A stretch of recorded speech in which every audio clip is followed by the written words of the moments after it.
please join me in our pledge of allegiance. I pledge allegiance to the flag, United States of America, to the republic for which it stands, one nation under God, indivisible, with liberty and justice for all.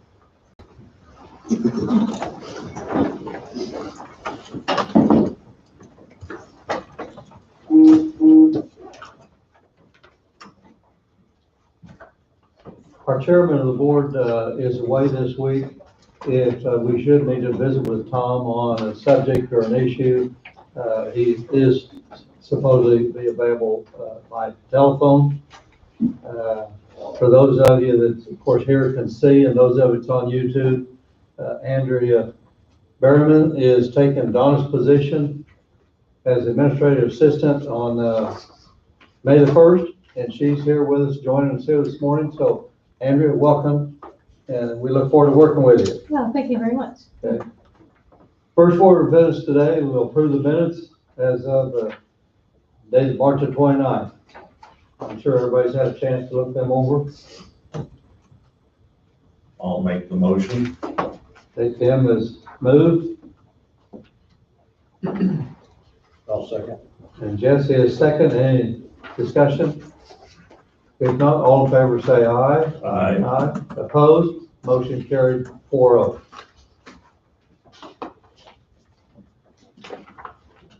Our consent agenda is something that's done on an annual basis. And for the month of April is our Fair Housing Month. I'll read the proclamation. To the people of Coffee County, greetings. Whereas the Congress of the United States passed the Civil Rights Act of 1968, in which Title VIII declared that the law of the land would not now guarantee the rights of equal housing opportunity, and whereas the County of Coffee is committed to the mission and intent of Congress to provide fair and equal housing opportunities for all, and today many realty companies and associations support fair housing laws, and whereas the fair housing groups and the U.S. Department of Housing and Urban Development have, over the years, received thousands of complaints of alleged illegal housing discrimination and found too many that have proven upon investigation to be violations of the fair housing laws. And whereas equal housing opportunity is a condition of life in our county that can and should be achieved. Now, therefore, we, the Board of the Commissioners, Coffee County, Kansas, do hereby proclaim the month of April 2021 as the Fair Housing Month, and express the hope that this year's observance will promote fair housing practices throughout the county. It will be dated the 5th day of April 2021. Need a motion to approve the proclamation proclaiming April 21 as a Fair Housing Month for Coffee County. I'll make the motion. Jesse is so moved. Entertain a second. I'll second. Tim is second. Any discussion? If not, all in favor say aye. Aye. Aye. Opposed? Motion carried 4-0.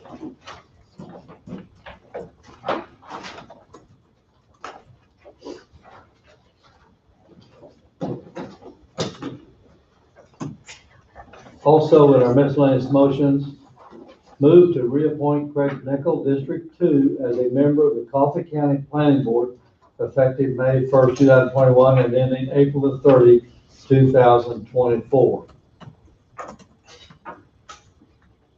And the applications for this candidate is in our file. It's in my district. I'll go ahead and move. Entertain a second. I'll second. In a second, any discussion? If not, all in favor say aye. Aye. Aye. Opposed? Motion carried 4-0. Move to reappoint Ethan Rice, District 4, as a member of the Coffee County Planning Board effective May 1st, 2021, and ending April 30th, 2024. And there's also an application for Ethan in our commission book. Ethan is in my district, so I'll go ahead and nominate him. Okay, Tim has moved. Entertain a second. I'll second. Jesse is second. Any discussion? If not, all in favor say aye. Aye. Opposed, motion carried 4-0.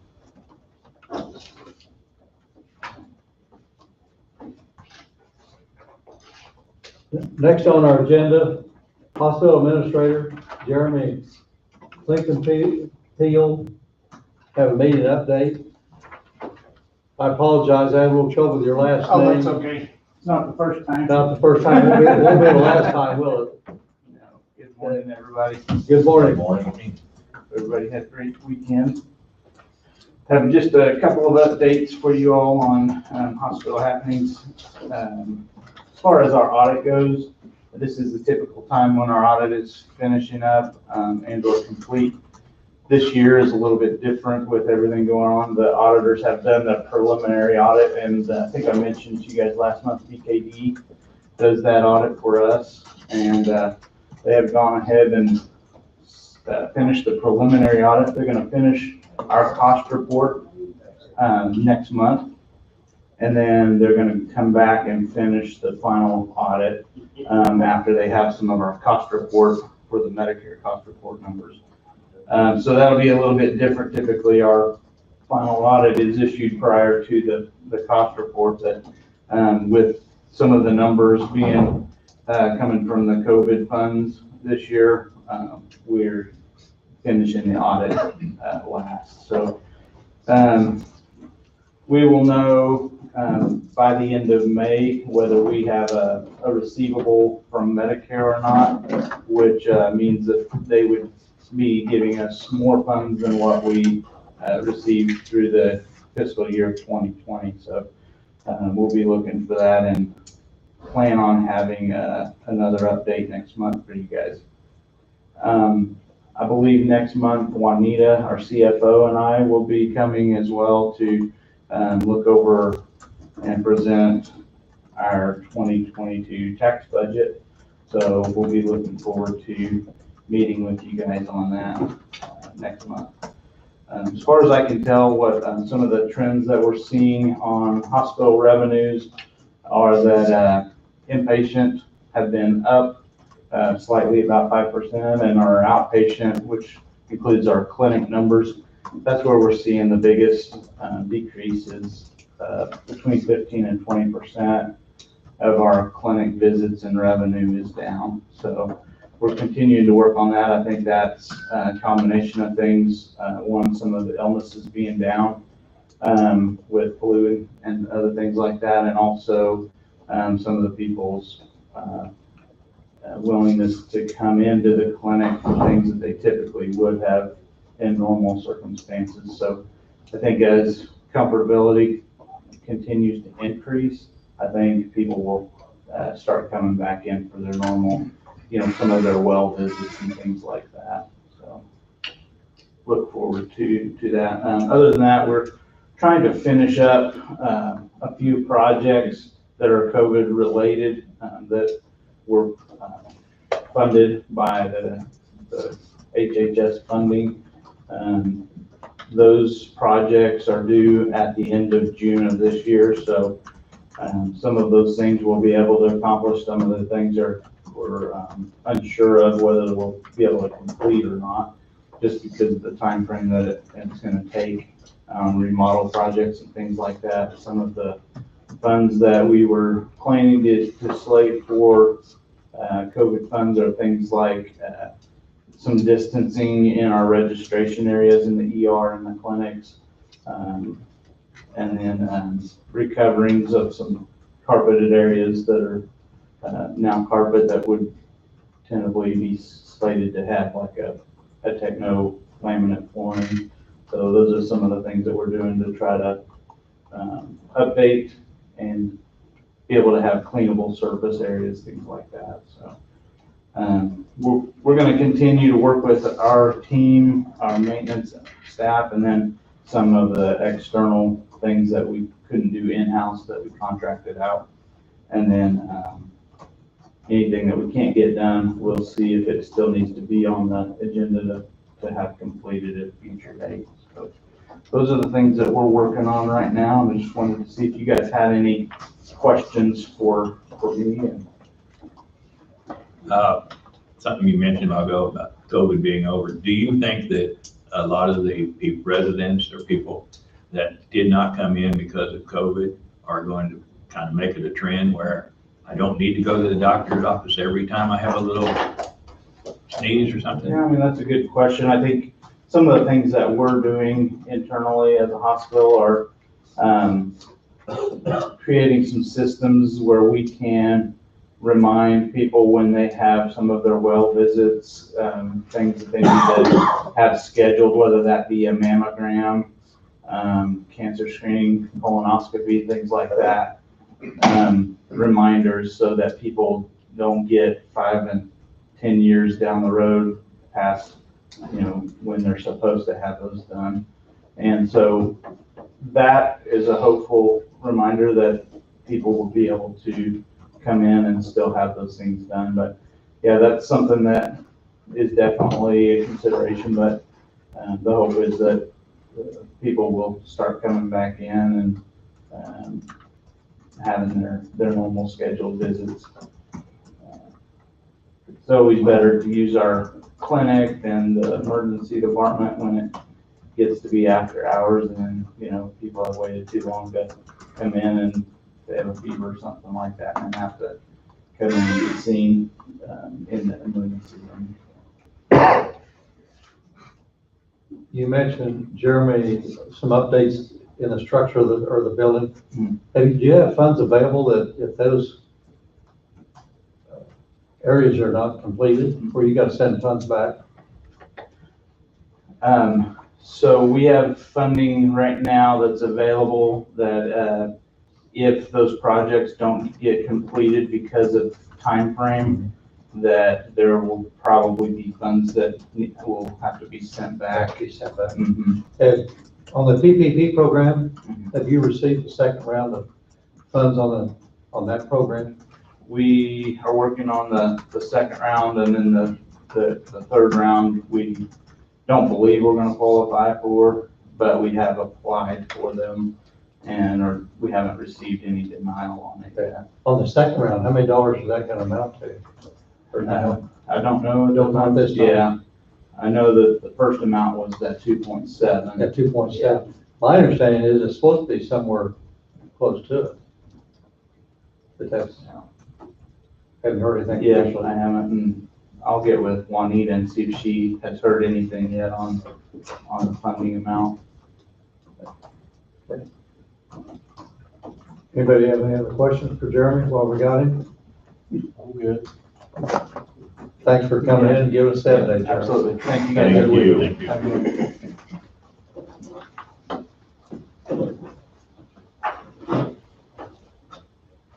Well, we're a few minutes ahead of schedule.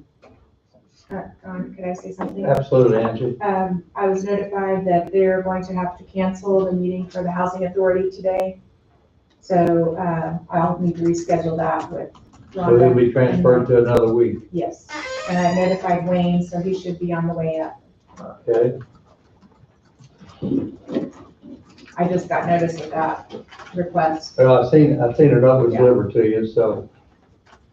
Their time frame on that's April the 7th.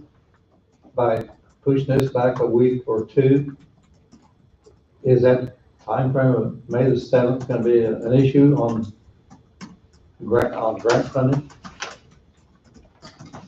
I don't have an answer for The that. application is due May the 7th to apply for the funding. I'm sure they're aware of that.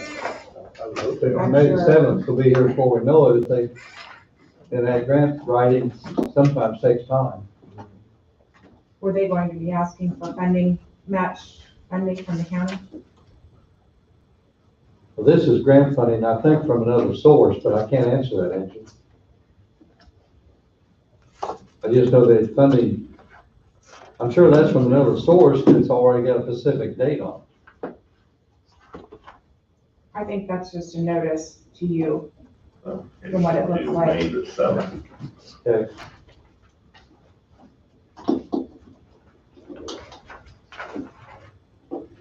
So while we're waiting for our county engineer, Wayne, to be up here, who was set for 9:35, I know we've got some guests here. Do any of you have something that you would want to bring up here in the few minutes while we're, No, we were actually here to hear the Housing Authority's presentation. I'm sorry? We were actually here to hear the Housing Oh, Authority's the house- presentation. Okay. Yeah, so we'll come back. You'll be back next week or two, whenever it's We reset. wanted to hear what was actually being presented instead of rumors around town, so that's why we're here, to hear what's actually being presented.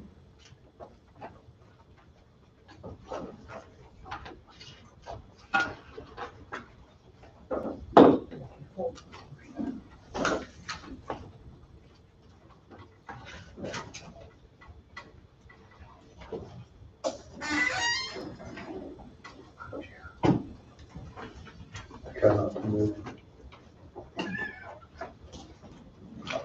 While we've got a few minutes waiting on Wayne, Ed, did you pass these out or Donna passed them out? Donna passed it on. Donna passed out the new wage scale that was adopted last week. I know that none of us had an opportunity to take a look at it. But, this is the final printout of our employees and where they are setting at. And then there's also a document that shows all the pay grades and shows where step F is our market median and shows all the steps. So I would encourage all of us to, when we have the opportunity to look at that and just quickly looking at it, it looks like it's what was adopted by the commission here last week. I've had a couple phone calls on this from a department. It was under my impression that after they figured the 30-cent cost of living increase, that brought them to whatever their pay is now, which fell into a step. Right. Or they put it close to, nobody went backwards, they went forwards. Rather it was 30 cents or 20 cents, and then another step was given, is that correct? That's the way I understand it. Okay. Correct. I was being told that that didn't happen for about 40 employees, but I don't know. Are there two Right. pages to this? So there's two steps. I only have this one. We don't have the greatest. I don't.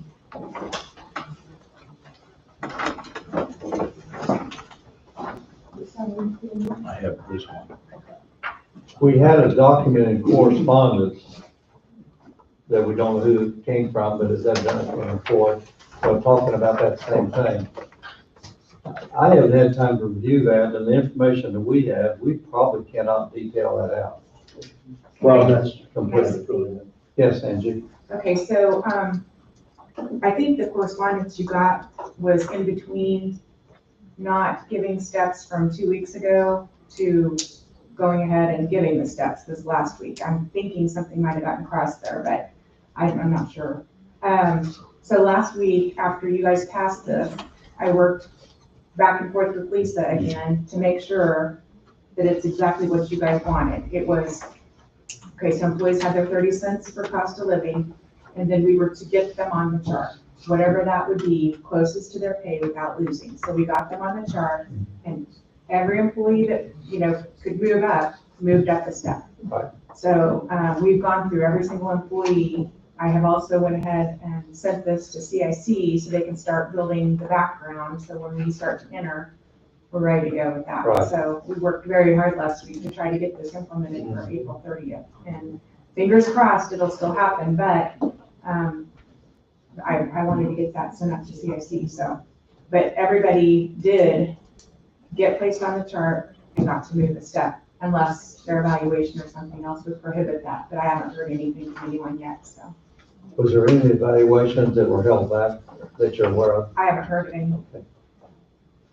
But I sent this out to department heads last week and asked them to review to make sure with where their employees were currently at, that they see them being placed on the new chart and then moving one step.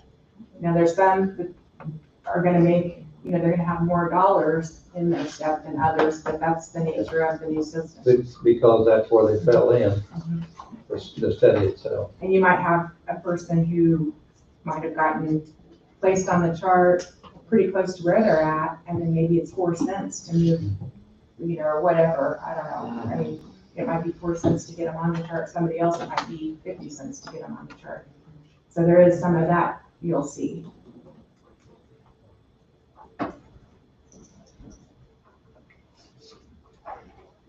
You take a specific question like Jesse just brought up, as far as us reviewing this, it can be difficult for us to answer, a specific question on, so.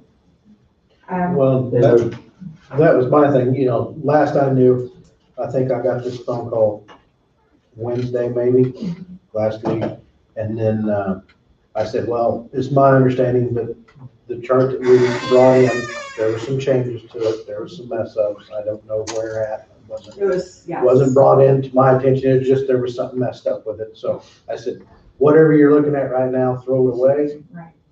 And there's supposed to be a new one coming out. Right. And then I got the phone call this morning, so. Well, and that was part of the issue last Monday too, was you guys passed the chart before I could even work with Lisa to make sure everybody was placed correctly. So the chart that was sent out that Monday afternoon, because it was open record, it was not right. Right. And so then we had charts floating around that are not correct. And so we worked hard to get that corrected before it got carried away even further, so.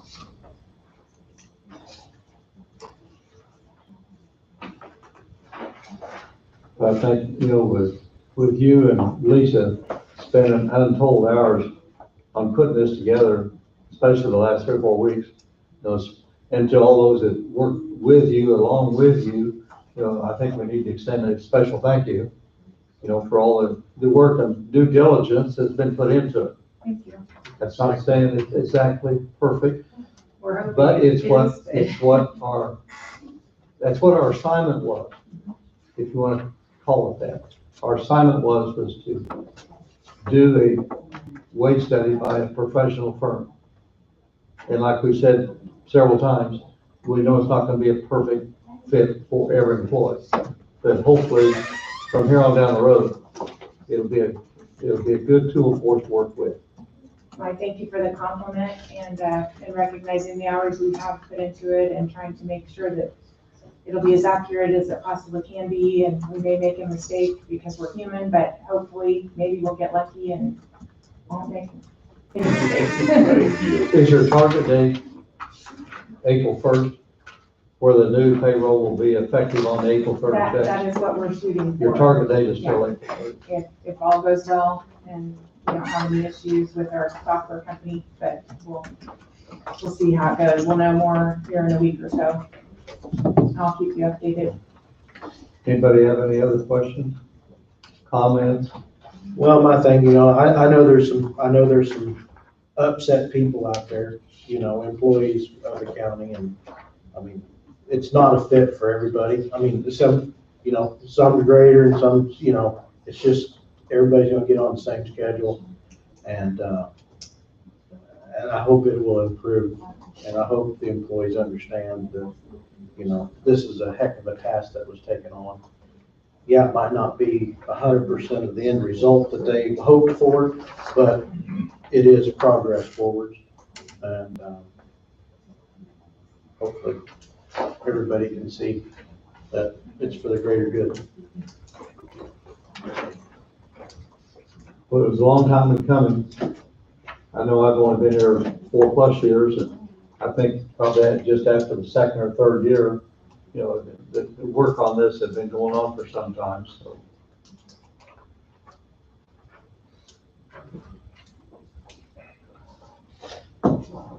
Anything else needs before we go to roundtable, because Wade's not here yet either, and we're waiting on Wayne. Any other subjects? Any other questions?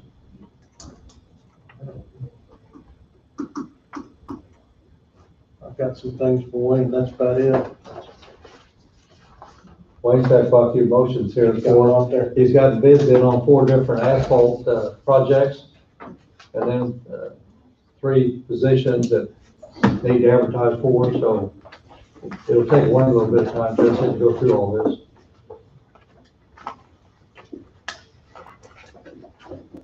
And now that the weather's pretty well straightened out, although we don't know what's down the road, hopefully, be able to get all the blades out, all the equipment out, and get a lot of our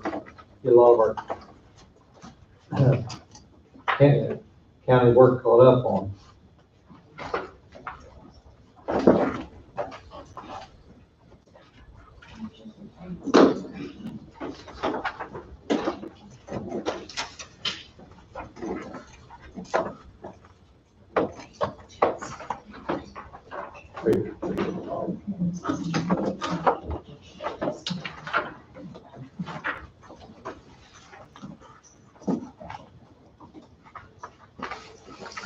A couple of special issue payrolls.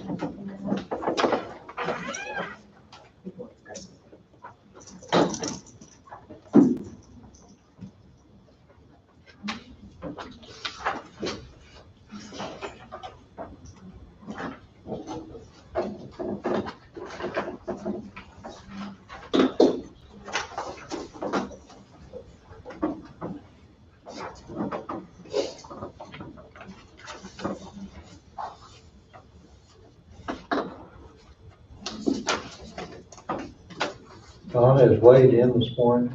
I haven't seen him yet. I don't know, probably won't need him during Wayne's presentation.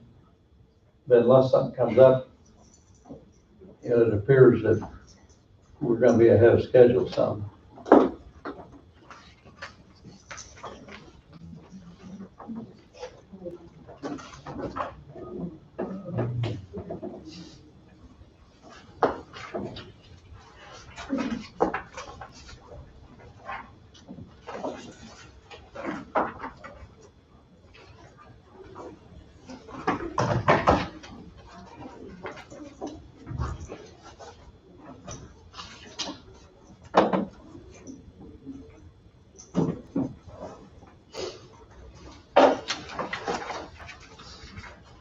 So rain's on the way, just so you know. I'm sorry. Rain's on the way.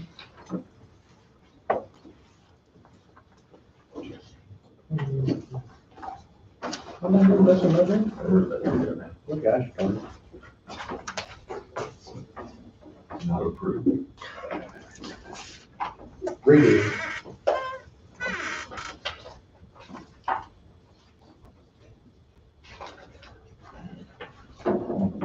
Yeah, second page.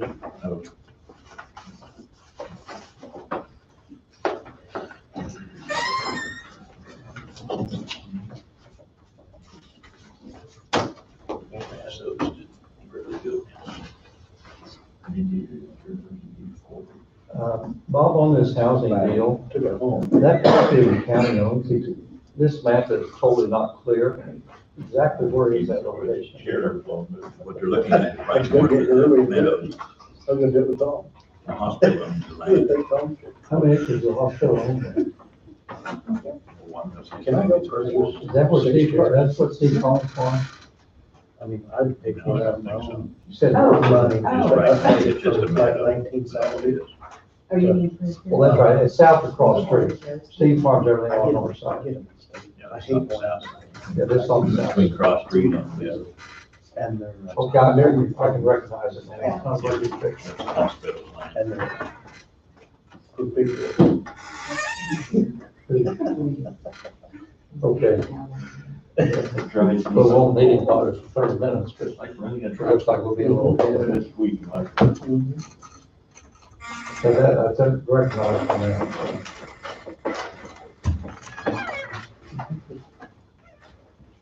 If you want to get in, just let me know. I can get them, Okay. let you know.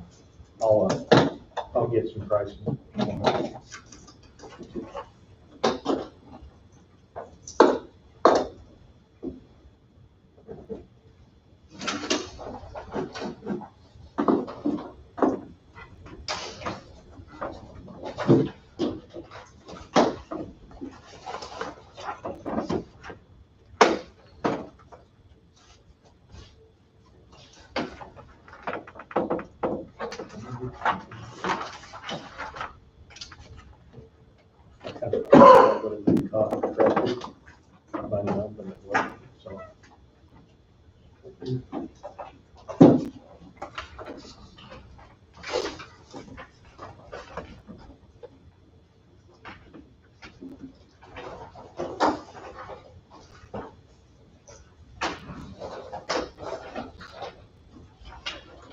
Nancy, what's the first time that we start talking about the budgets? And we ask for our department heads to have us in, we start on that, what, May? Well, we'll be sending out letters here pretty quickly.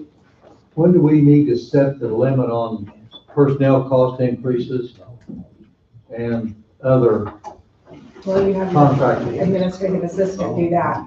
Okay, So I but don't we know. need to direct her on the percentage. And how quick Your we pay need, plan how adjustment. quick we need to do that? Usually in May is when that goes out. In fact, I looked at it. Okay.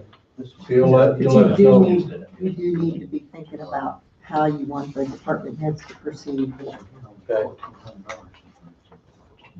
Last year, I think you didn't include you included a 3% cushion, Three. but you didn't do the 3.5 cost of living adjustment. Yeah, I think we did 3 and 3 last year.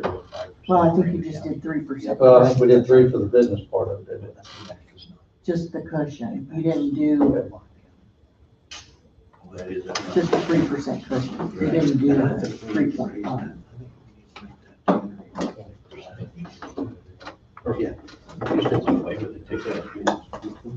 Well, yeah.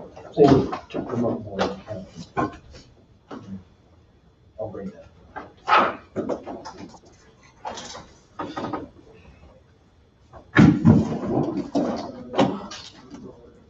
Okay. Good.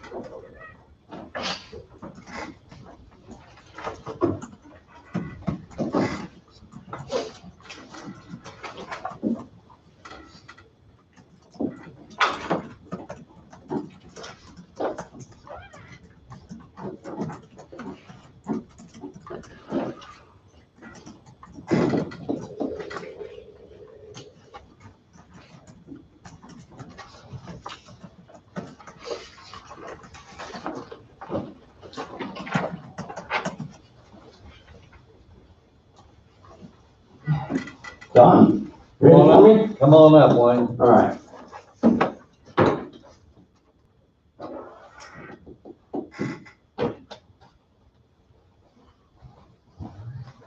Good morning. Good morning. Wayne. Looks like you're a good helper there, Donna. You betcha. All right. Congratulations. Thank you This is Andrea. Have you met Andrea? Yes, I have. Okay. Yeah. Brought some donuts one time. I know, I do Dispatch. appreciate that. Okay. Get some, We had our 9:20 appointment was canceled to another date, so that's the reason we're running ahead a little bit. I apologize, we're running a little behind trying to get a few things sorted out, so we had some new hires, and I was just, checking with Andy earlier to make sure I get them in the right location for the CP2s and all of that, so.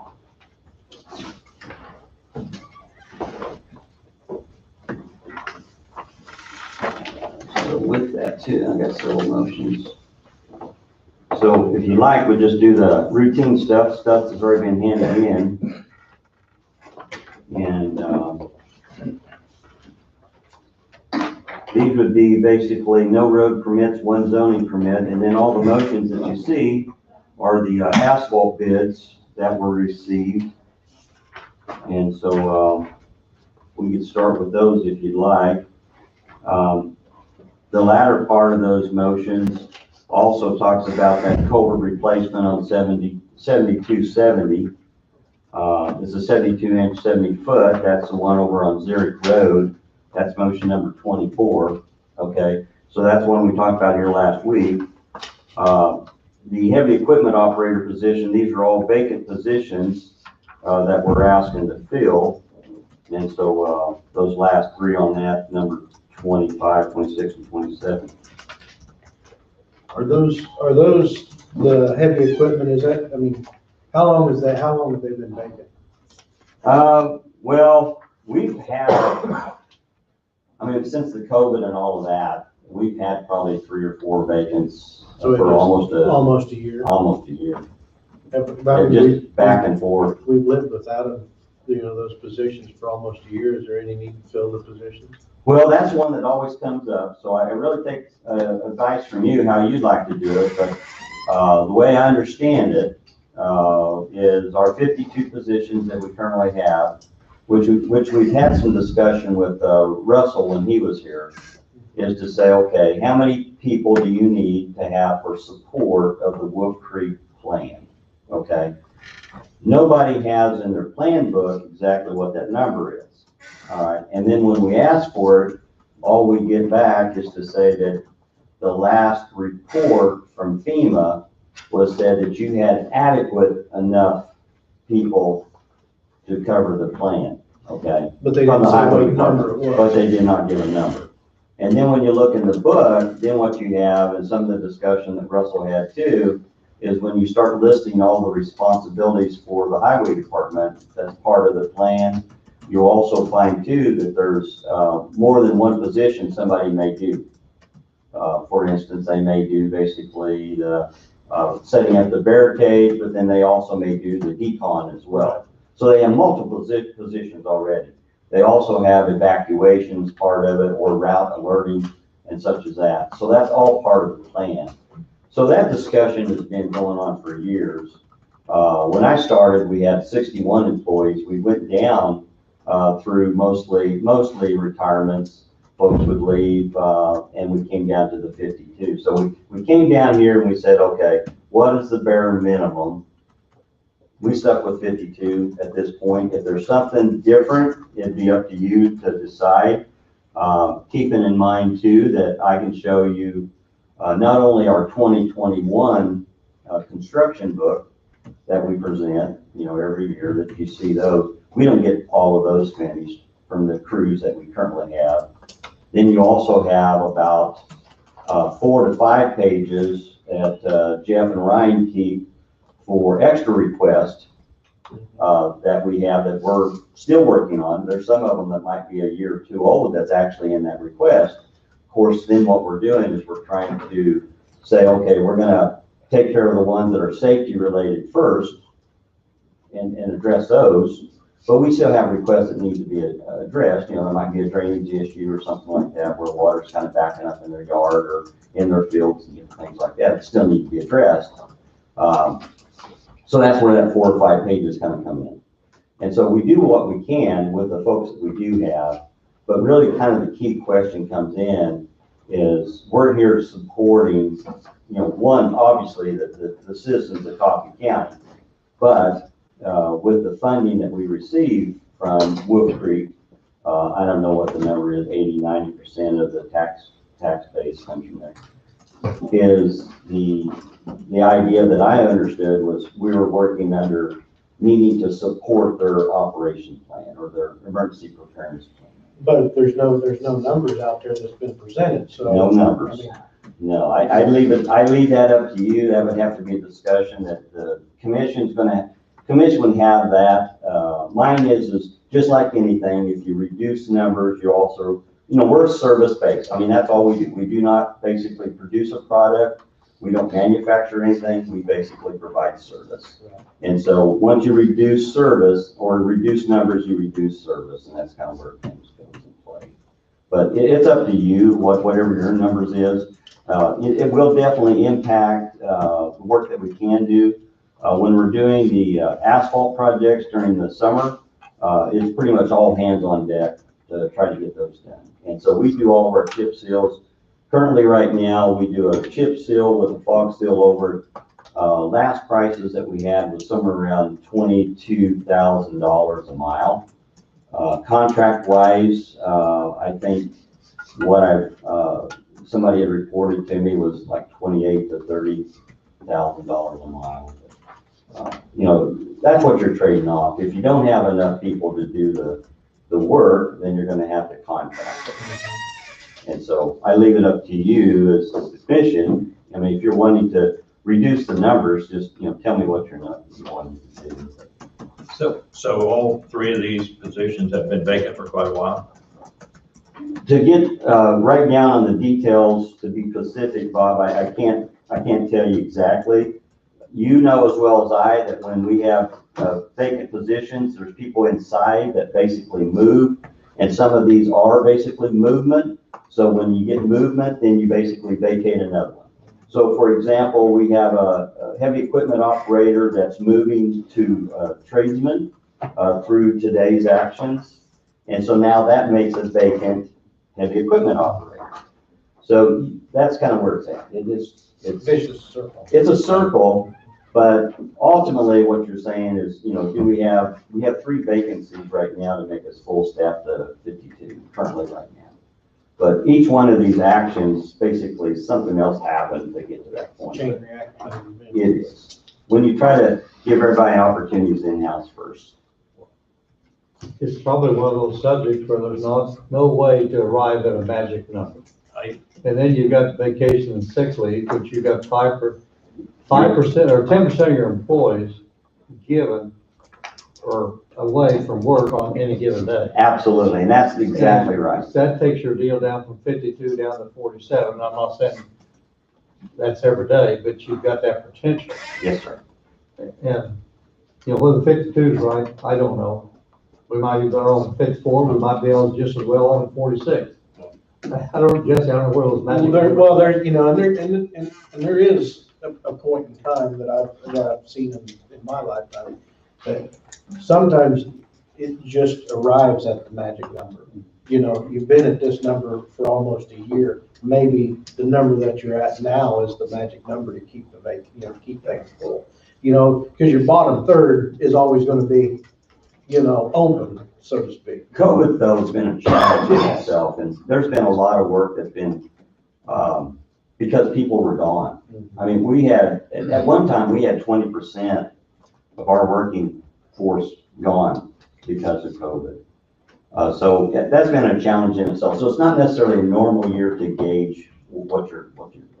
You know, one thing it tells me that would give us an idea if you're overstaffed, if every project that you're projected for the year, if all those projects are totally completed within that year, that would probably give me the idea that you're overstaffed.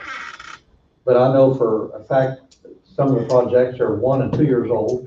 That project in Leroy, Still hanging this out is the there. 3rd year for that. Yes, sir. And that's probably a 30-day project for 4 or 5 pieces of equipment. Mhm.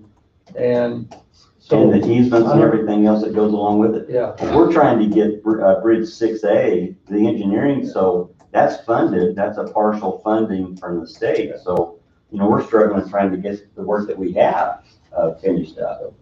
So, I just don't know how, I agree with Jesse or anybody, if we can control our cost a little bit and still achieve our objective of getting all our jobs done, maybe we could reduce it. But are we at that point right now? I'm not sure. but we've been at 52 for For long. a long time. I mean, I hate to, closest number I'd come up with is probably 8 to 10 years, but that we've been at 52. So, you know, but that discussion's an old discussion. It's, you know, we took it from 61 to 52, and then I remember at that point I said, this is it. This is probably our line, and then we held with it. And we've had a couple of evaluations by FEMA, Nuclear Regulatory Agency, that had come in and done the drills and different things like that, that had made positive comments for the efforts in which Road and Bridge had conducted themselves, and it was able to cover the work that needed to be done, part of the plan. I know this is kind of not in the order they are, but these 3 motions, and I'm kind of going along with what Jesse said, kind of what Don said. And I don't agree that 52 is a magic number for Wolf Creek. I've always thought that there was not a magic number there. I'm going to just suggest that we table those 3 motions there till we have a full board and discuss it, see whether we need to lower our number or what we need to do. I think we need to, as a commission, need to have a good discussion on where we need to go with the county. So I'm going to suggest that. And I agree with you, it'd be great to have a full board, for we'd wait 1 week and they still may not have a full board, because you never know what may or may not come up. But I know I had the opportunity to drive in a couple of adjacent counties last week because of some things I went to. And I do know one thing, our road situation, you know, it's not perfect, you'll never get them perfect. But they're so much better than the other counties wrapped around us, especially those 2 counties that drove in. And because we do have 52 employees, that's probably part of that plan, keeping everything up to snuff as well as we can. But you know, 1 week holding off on these 3 motions, I wouldn't have a problem sitting tight on that either. I'm fine. It if sounds you'd like, Wayne, you probably wouldn't either. I would be fine, but as this comes up, I would like to find a resolve. I mean, because if you tell me what my magic number is, we'll work within that number. Everything I have, it's recourse, meaning that if you're under, you're not gonna get work done that you want to get done. If you're over, then basically, you know, you're heavy. Why with the people not taking vacation due to COVID? Do you feel that there will be more people taking vacation this summer when you're busy than has in the past? Well, that's a good question, because one of the things that we were able to do was actually carry over, and Angie, jump in there. They were able to carry over some of their vacation. How much was it? Up to 30 days or something? June 1st. Carry over anything up to June 1st. Thank you, Don. That's coming pretty quick, so those gotta be cleaned up. Yeah. Or they lose. Well, I hate to do it during our summer. I mean, we're getting, right now, you're gonna find in our construction zone that we're starting our crack filling operation. So we're actually starting up some of our asphalt, and that's where we have quite a few folks. I mean, just for the chip seal alone, I have up to, I think, 11 to 12 people in that train of operation. That includes the truck drivers, the operators, the flag people. That's all part of that. And so you do have quite a few. And that's the reason why, I mean, the thing is too, is, you know, when you look at the 52, that's 52 full-time. We also have 10 to 11 folks, summer help, that come in to help us out. Can I say one thing too? Sure. The one thing that Wayne and I talked about too with this new salary schedule, well, and even our old one, if someone takes a different position, their pay and their classification needs to be adjusted also to fit in the schedule. Because like if someone, say takes a step down, then they're still making the pay they were at the other position, but it doesn't fit on our chart because their title's different now. So that's when the chart doesn't work, you know, basically, or if someone. Well, it gives me an opportunity. Well, why don't you take a look at these 3 here, 4, take a look at these 4. And some of these are in-house where they're transferring from one position to another. And then we have at least one new one. The one new is this one, so that's an easy one. Then these 3 here would be ones. Well, the new one, that doesn't. Yeah. It's someone that. Right, no, and these would be what you're talking about. So, take a look at those, you can see what I did there. But yeah, I would welcome whatever your discussion is. I mean, ultimately, once again, we're service-based. We don't produce, we don't manufacture. We provide service to the citizens of Coffee County. And so our road system of 1,200 miles is comparable to the surrounding counties, but you also see too that their numbers are pretty comparable to us, especially if they have a construction group. Keeping in mind that we have our special bridge group. Not every county does their own bridges, culvert replacements and such. We do our own asphalt. Lyon County has a hot mix. They do some of their own, they have actually a laydown machine. And so they do some of their own as well. So it's all part of that, but ours is not necessarily comparing ourselves apples to apples with other counties because it's in, you know, Wood Creek as far as being able to provide that. So that would be the biggest one. Any change that you have, I would suggest that you would definitely engage them to be part of that conversation as we're signing up to basically be their support. So with those numbers, look at that. That's all I'd ask. Well, these counties wrapped around us don't have you know, they don't have the budget in their road and bridge like we do here, so we got to update. Yes. My thought is, you know, we're at 52 now, although we've been down 3 apparently for 6-8 months to a year, Mhm. is to maybe set a goal, maybe not chop it off today or next week, but maybe set a goal and to be down to 50 employees a year from now, maybe down to 48, give you time to plan and work ahead. But to me, that may be something we need to take a look at too. Mhm. But once you find that magic number to say this is where we're gonna stay, You won't find that magic number. That isn't out there. You know, if you had every job that you had set up, every job was completed at the end of the year, to me, you'd probably overstay. So right now, we carry enough jobs over. Some of that's something that's been on the books for a year or 2 or 3. Some of it is an immediate need that cropped up like on Zurich that needs to be done, hopefully fairly quick because of safety issue right? or potential safety. So it's a moving target. I'm not saying just do away with these 3. I'm saying I think it's time you take a total look at it and see what we need to do. Do we want to start contracting more stuff out, doing less ourselves, or where are we at? I think it's just an overall picture. In the years that I've been here, we've never took an overall picture of our road and bridge department of what we need to do.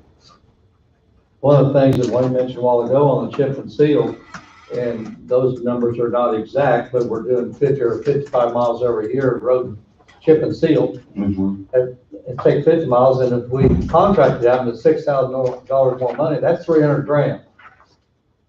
And so we have to have some serious discussion to decide where we really need to be.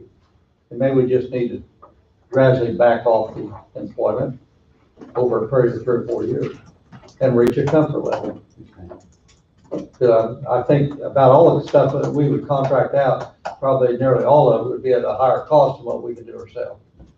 Maybe not 100%, but most of the time it would be. Well, by the time you factor in the manpower, the hours, and the health insurance and all the other stuff that goes on with it, it might be a wash You too. get up there pretty quick, don't you? Yes, you do. Yeah. It might be a wash. So like Bob said, we need to sit down I think we need to and have a study. have some discussion. I don't want to let anybody lose any jobs. You know, Mhm. if we can hold status quo, and like I say, maybe 52 is not the number, maybe 55, who knows? 50, whatever, 50, 55. But, I mean, we still got the service to provide to the taxpayers of the county too. Mhm. Because if we lower the staff numbers, the taxes probably aren't gonna go down any. No. And the service is gonna go down more than likely, to, you know, maybe You a know, little bit. construction washes, Could- and you're not changing much. So, just really need to look things over. It's a delicate issue, it's balancing everything out. Yeah, you treat it kid close.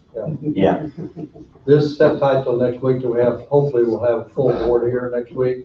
okay, So if you would, we move into these motions, Wayne? yes. So, Angie, that's, we're, at this point, we're tabling number 25, 26, and 27 from our discussion. Everybody good with that? All right, so, with that then, what we're asking on motion number 2018 is to accept the low bid of Bettis Asphalt for the work on project A2101-C. Give a description where that is, just. On the front page on that one, Bob, it's right here. And so what that project is basically 1 mile of 1.5 inches I see it, thank you. on Emmer. And if that helps, I can do that, give you the location, and then give you the, You said that was on Emmer, where's? yes. That would be on Emmer from 4th Road to 58 Highway. It's 1 mile. Southern. Yes, right down there. What's on the white sheets and what's on the green sheets? The white sheet gives kind of the detail of it, the green sheet Yes. doesn't give the detailed information. No, not in the If you don't motion. mind, you might give a short description of what it is, and we can read the green sheet motion. Okay. So the first one, once again, is 1 mile of 1.5 inches hot mix asphalt overlay on Emmer Road from 4th Road to 58. And so motion number 2021-18 is recommended for Bettis. So like Wayne said, motion 2021-18, based upon the recommendation of the county engineer, move that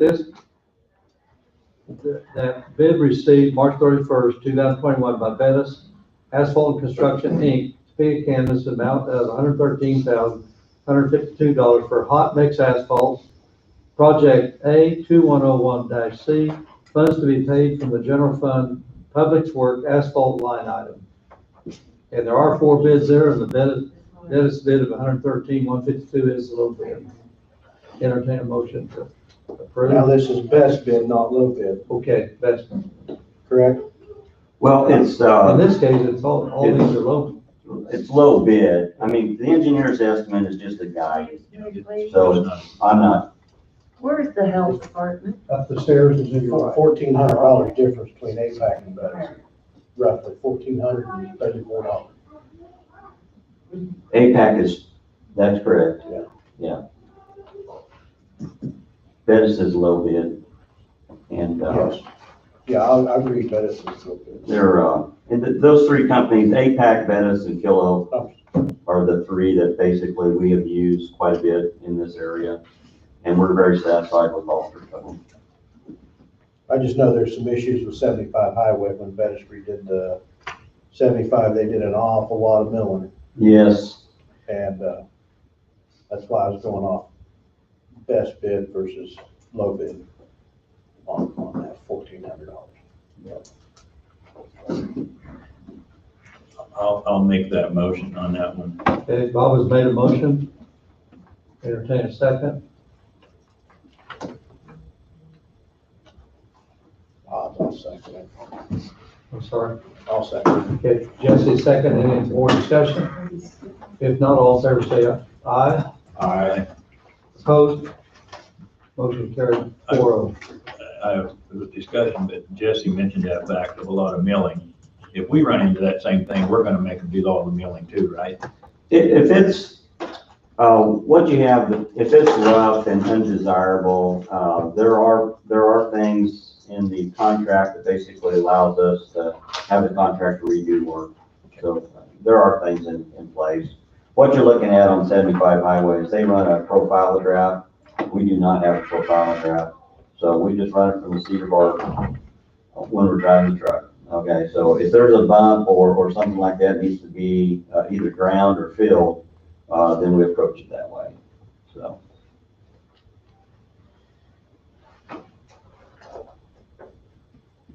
Okay, Okay, all Wayne? right, the next one is 2102, and that is 2 miles of 1.5 inch hot mix asphalt overlay on Links Road between 11th and 12th, and 11th Road between Links Roads to 6th Street.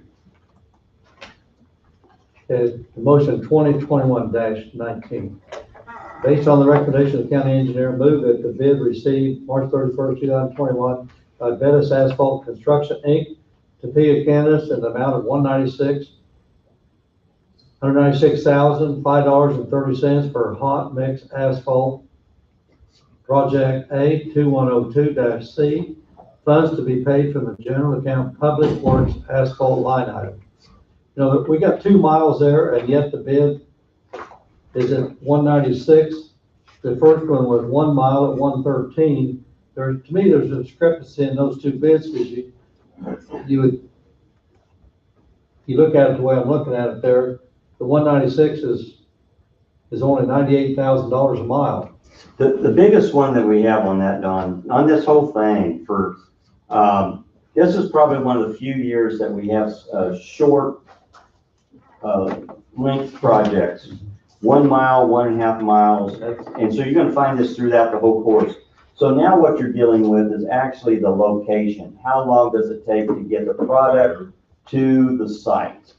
And so now what we're paying upcharges for this because the mobilization cannot necessarily blend in because there's not enough tonnage to offset it. I kind of figured that's what would be your answers based on moving Yes. all the equipment, and more short distances definitely have value to it. Yes. Well, yeah, because they charge more. For the first one, they charged $83.20 per unit. And you're going to see that throughout on 81. every one of these. Yeah. And the one that you're going to really kind of say, wow, what happened there is when you take a look at, the last one, which was, number 23, just have an open discussion right now. So on 23, what you're gonna find there is the unit price is $130.40.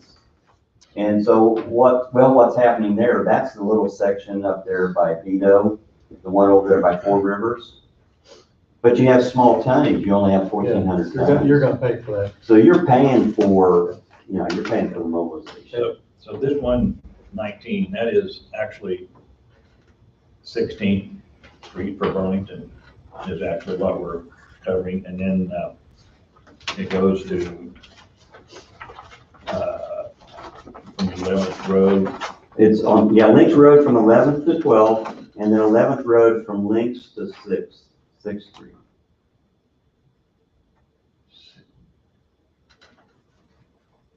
Okay, that's what, over by the school. Yeah. Okay, All in that school area. okay, I'll make that motion. Okay, Bob has moved, entertain a second. I'll second.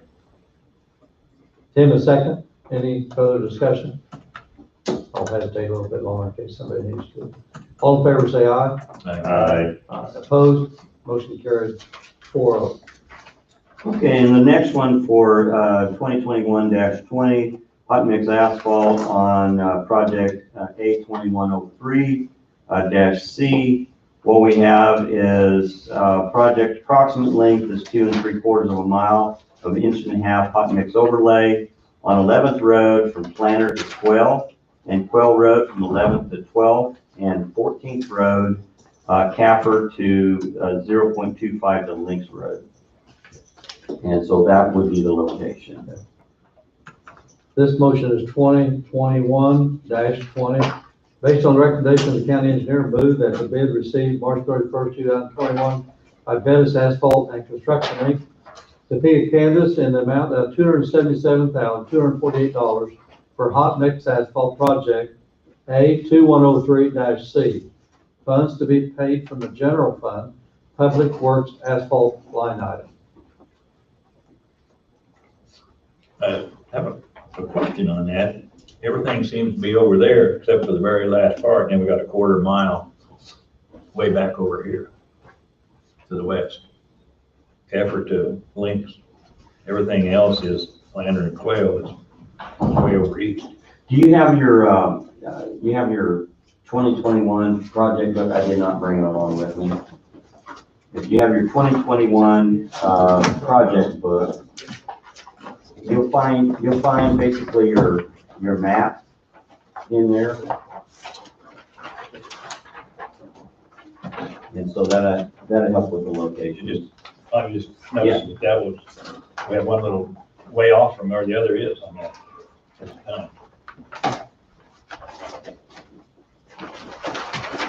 I mean, I don't know if it matters, because the scale was a lower bid, it's just that was strange. Well, once again, on these, there was just a lot of small locations. Is this what you're talking about? Yes. Yeah. Now, does that have the hot mix asphalt in it? Yes. It's the first blue. map in there. Yes. Okay. So that's the hot mix asphalt locations.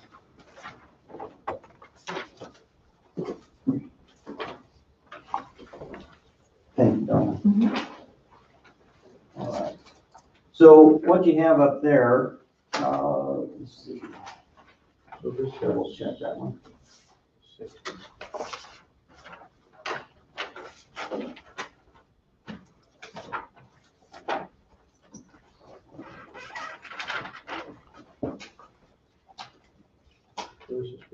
On Capper. This year, isn't it? 2021.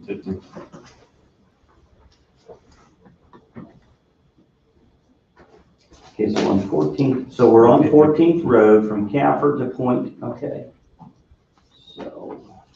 So what that is just that short section, 0.25 miles, is right there at 14th. So we're just going back towards the John Redmond.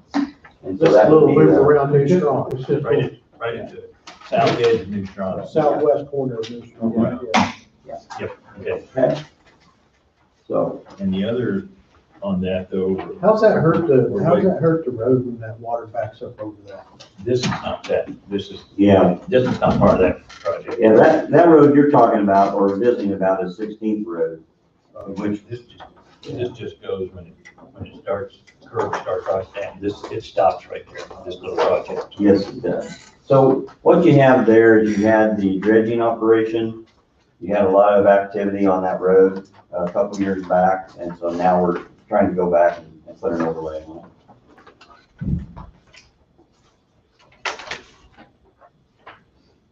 But if that map helps you a little bit, those would be the locations.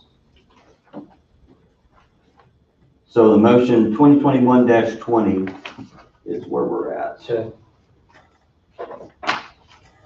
I've already read that motion.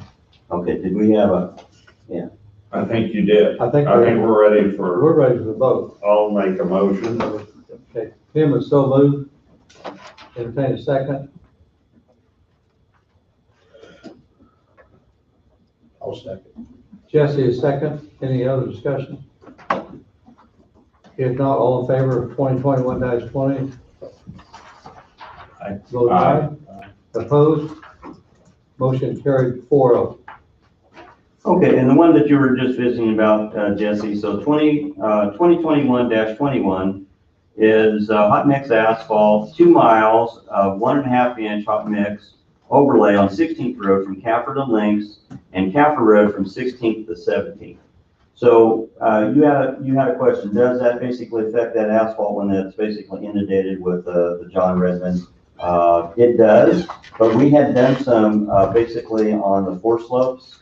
We've done some concrete, riprap and concrete in those locations, and so far the asphalt is held. What we're finding there is the water is a backup. It doesn't have any flow necessarily, so it is setting. I mean, basically it's just setting on top of the pavement. Where we've had flow problems, basically over there by Jacobs Creek, that particular location, where you had flow issues, and it actually could lift up the asphalt.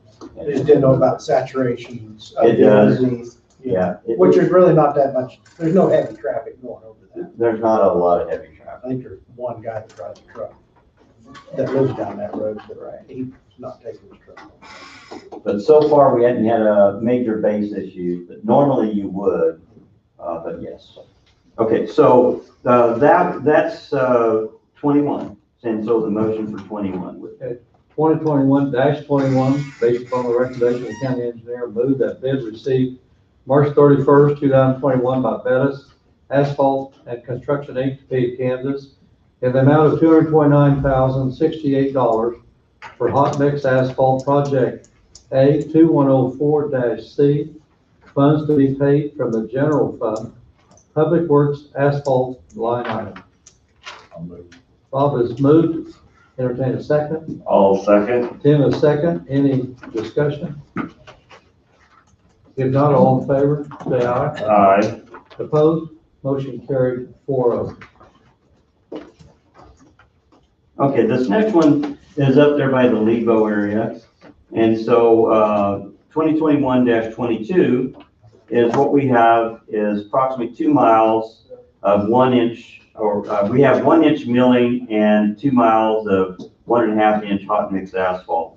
Overlay on 27th Road from Dobbin to Emmer, and Emmer Road from 26.25 to 27th, and also Fauna Road 0.5 to 5th Street, known as 5th Street, to 27th Road.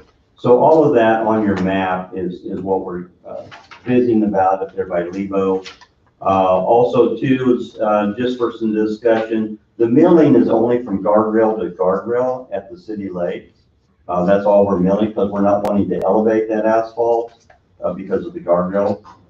So also too, is I can see where we're gonna have a project later that we did not have in our books, but something that we're gonna add to later is possibly a guardrail project on that I could visit with you later on. The other part, the section over there on the very, east end of town is what you're seeing is we're taking off at what they call Fifth Street, the city limits.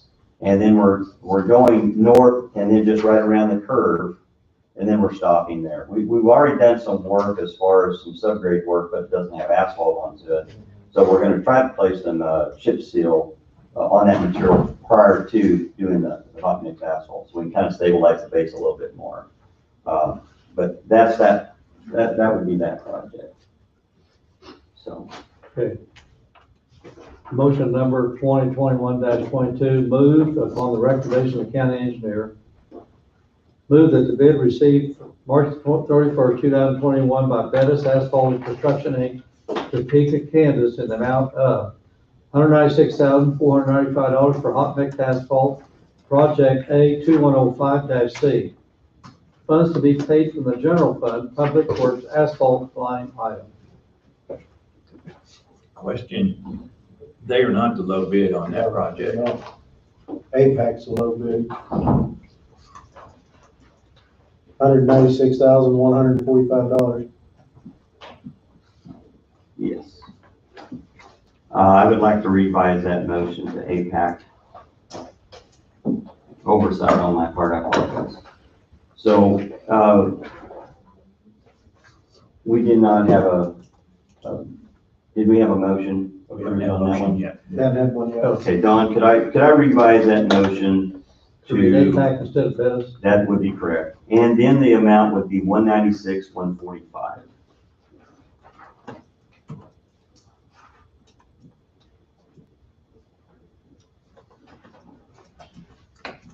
Okay, I'm gonna reread the whole thing so we got clarification on it.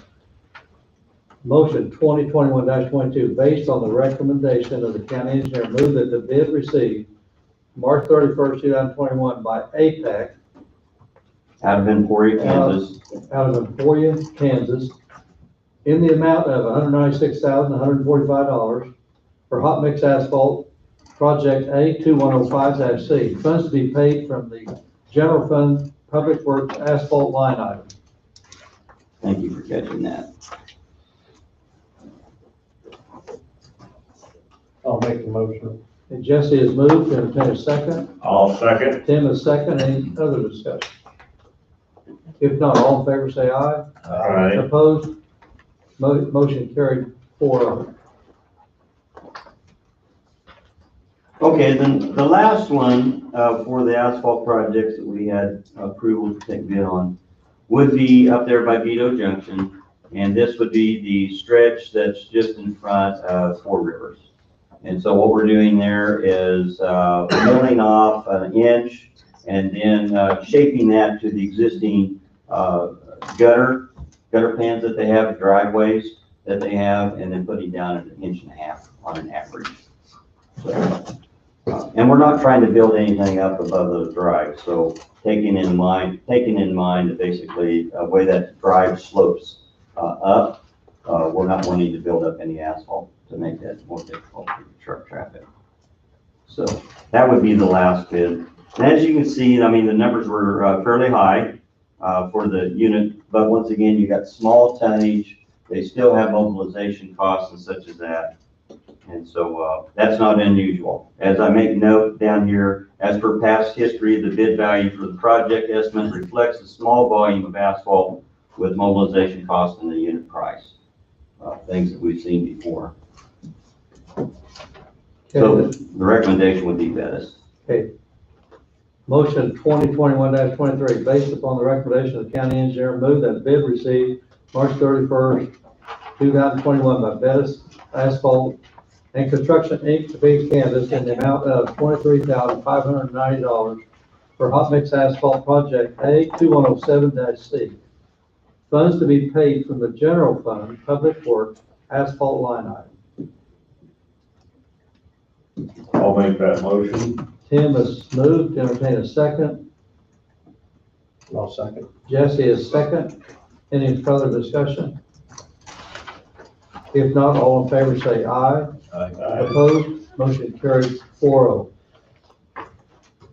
Okay, the 2021-24 is the motion that we've had a couple weeks of discussion on, and this would be a project over on Zurich Road at 8.13.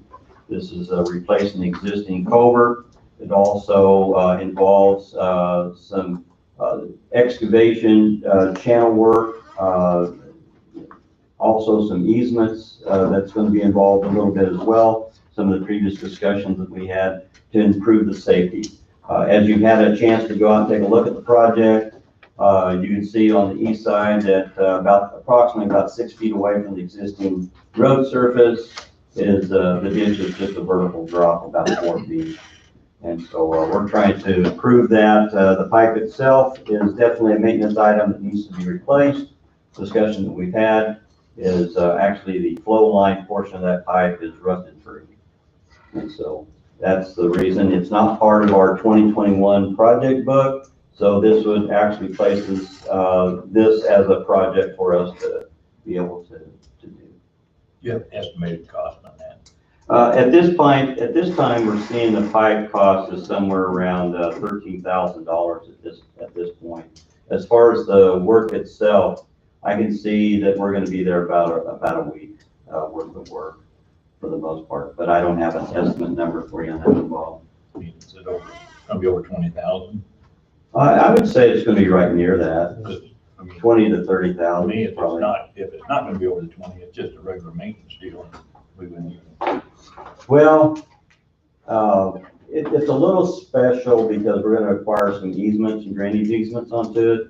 That makes it a little bit unique. And so having the discussion with you and the public is bringing an awareness that we're working on a problem and there is a problem there for safety. So it was a little bit of that. It wasn't just to be able to do something that I'm allowed to do through the purchasing policy. Have you had the opportunity to visit with the landowner? At this point, conversations with staff have visited with the landowner, yes.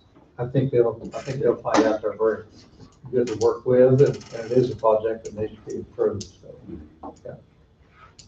Motion 2021-24, based on the recommendation of county engineer, move to approve the county engineer's request for project SD-2120 to replace the existing culvert with additional grading, easements, and general site improvement at Zurich Road 8.13. Existing culvert to be replaced with a 72-inch by 70-foot CMP. I'll make that motion. Tim has moved, entertain a second. I'll second. Jesse is second. Any further discussion? If not, all in favor say aye. Aye. Opposed? Motion carried 4-0.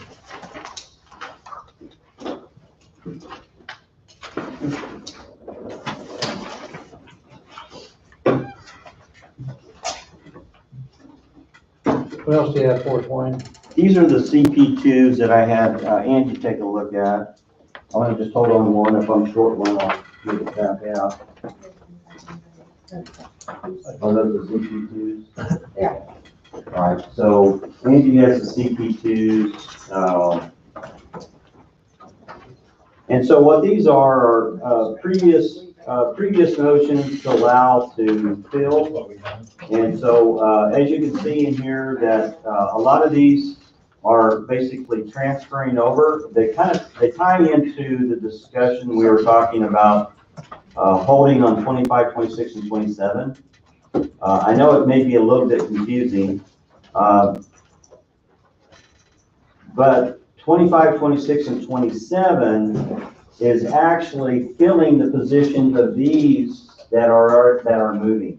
I mean, that's what it amounts to. So we're still short 3 positions. Okay, still short 3 positions. These, except for only one, is a new hire that has not been employed with Coffee County Highway Department. The other 3 are currently employed with the department, but they're moving from one position to another. That's all you're seeing in the CP2. And so hopefully that makes sense. It looks like 2021-12 is the only, Thank you, Don. is the only new one. Yes, sir. So even if we approve these, and you're still short those 3 that we talked about Yes, earlier, sir. correct? Yes, sir. 25, 26, and 27 would be new employees to come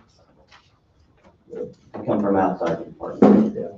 These only basically allow positions for folks inside the department to move to another position. That's it. And 3 of them are definitely transfers. Yes, sir. That's the reason these 3 new ones we're talking about. Are the result of those The transfers. results of this. Yes, sir. Motion 2029-49. Move to review and approve the CP2 for David Sherwood. Transfer from the equipment operator into the asphalt crew to tradesperson in the special bridge crew.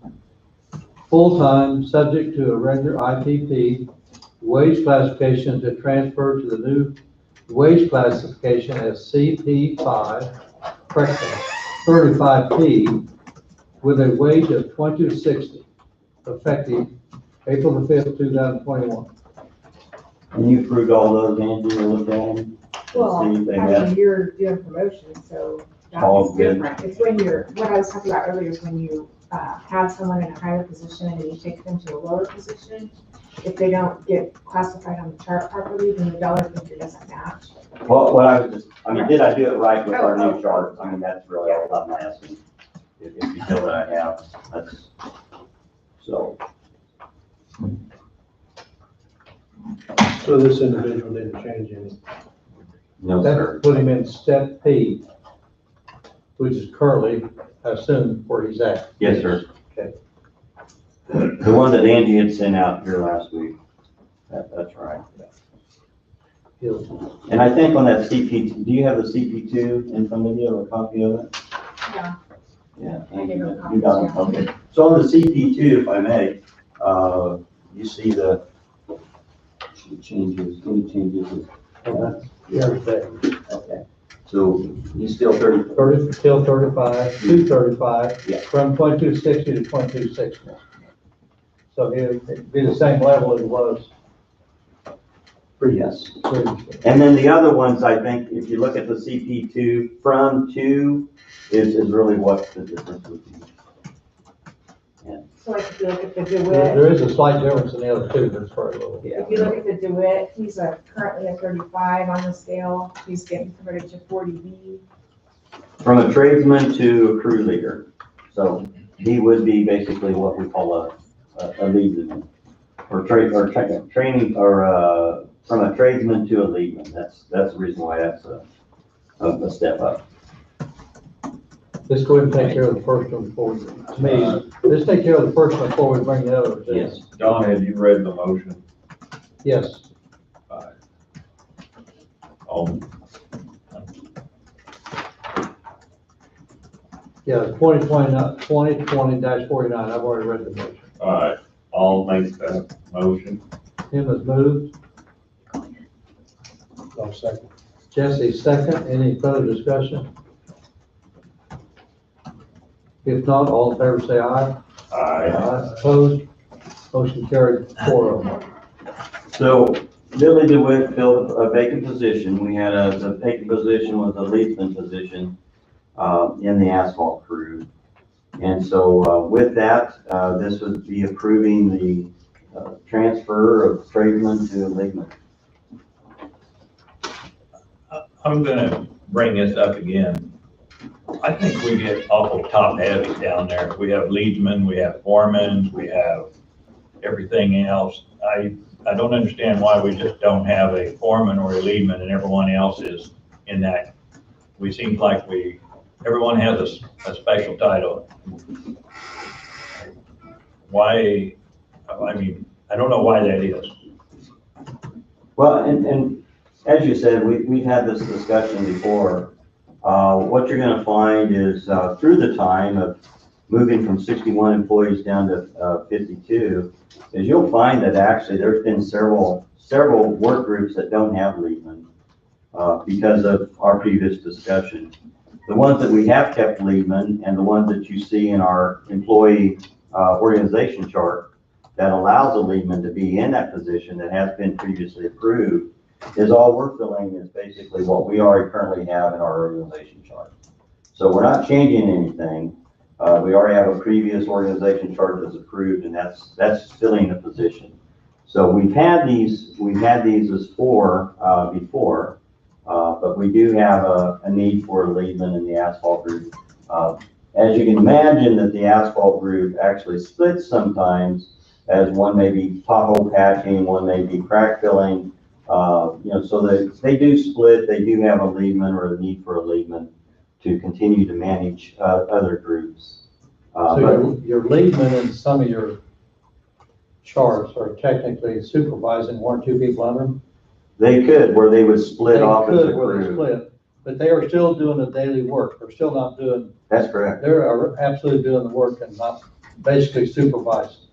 All of our employees, supervisors are working supervisors.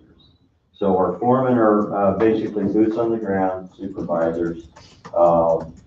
Also our assistant fleet, not our assistant fleet, but our assistant road supervisor and even our road supervisor.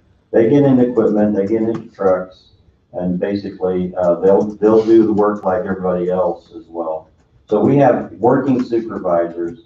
What you'll find too is I don't have a leadman for, and just, off the cuff, I don't have a leadman for the Blake group, because those are 8 independent operators. We have one foreman that basically coordinates their activities, so I don't have a leadman there. I know there will be different numbers, but on the average, how many people are under a leadman? Is that something you? I would say, I don't have a number, but I would say what you have is when you can justify taking a group and splitting it, and then you have a foreman with one group and you have a leadman with another. That's kind of been the scenario. That's the reason why I don't have a leadman for the Blake group, because why would you have a leadman in a Blake group when you have 8 independent Blake operators? So that's the first one that comes to mind. So I would have to look at my chart. I can't tell you. Have the opportunity to split them for different areas, different directions. That leadman just like a regular general worker. That's right. But where you got to split him, then you've actually got a leadman for that specific job is acting as a supervisor. So That's right. I don't think you probably ever have over 2 or 3 under that leadman. Yeah. That probably could be 1, it might be 3. Probably give and take. The assistant fleet, they have a leadman, Yeah. but they split up as well. You mean it's not foreman is in charge of the leadman? And yes, the Or the foreman is, leadman in charge of everybody else? no, the foreman's in charge of the leadman. He's in charge But of the everybody leadman is in underneath. charge of everyone else then, if you're gonna use a chain of command. Well, you have if you use a chain of command, then what you have is basically you have split units, where you'll have a few folks that will work underneath one supervisor as a leadman. Okay, if they're all working together. If They're all But they're all working working together. together. The foreman is in charge of leadman in charge of the other people. You could say that, but it's mostly more for, because if you use that scenario, Bob, then why would I not have a leadman underneath the Blake group? That's what I'm asking, why do we have so many leadmans? But I understand this one, because you're split them up, I understand. You So we split don't 'em need to up. go any farther with it, I understand this. But yeah, And then they split up, be working 20 miles, I understand 20 that. miles apart. mhm. I understand it. But that's the reason for the leadman. And so this is filling a vacant position, nothing's being created. It's a vacant position, one that's on the organization chart, and that's what it's about. I'll go ahead and read this, and other information or other discussion comes up, it does. Motion 2021-11, move to review and approve the CP2 for Bill DeWitt, transfer from a tradesman in the special bridge crew to crew leader in the asphalt crew, full-time, subject to regular IPP, wage classification to transfer to the new wage classification of 40B, with the wage increase of $19.40 effective April 5th, 2021. And looking at the CP2, he'll be going from a 35E to a 40B, and that is an increase of 31 cents an hour.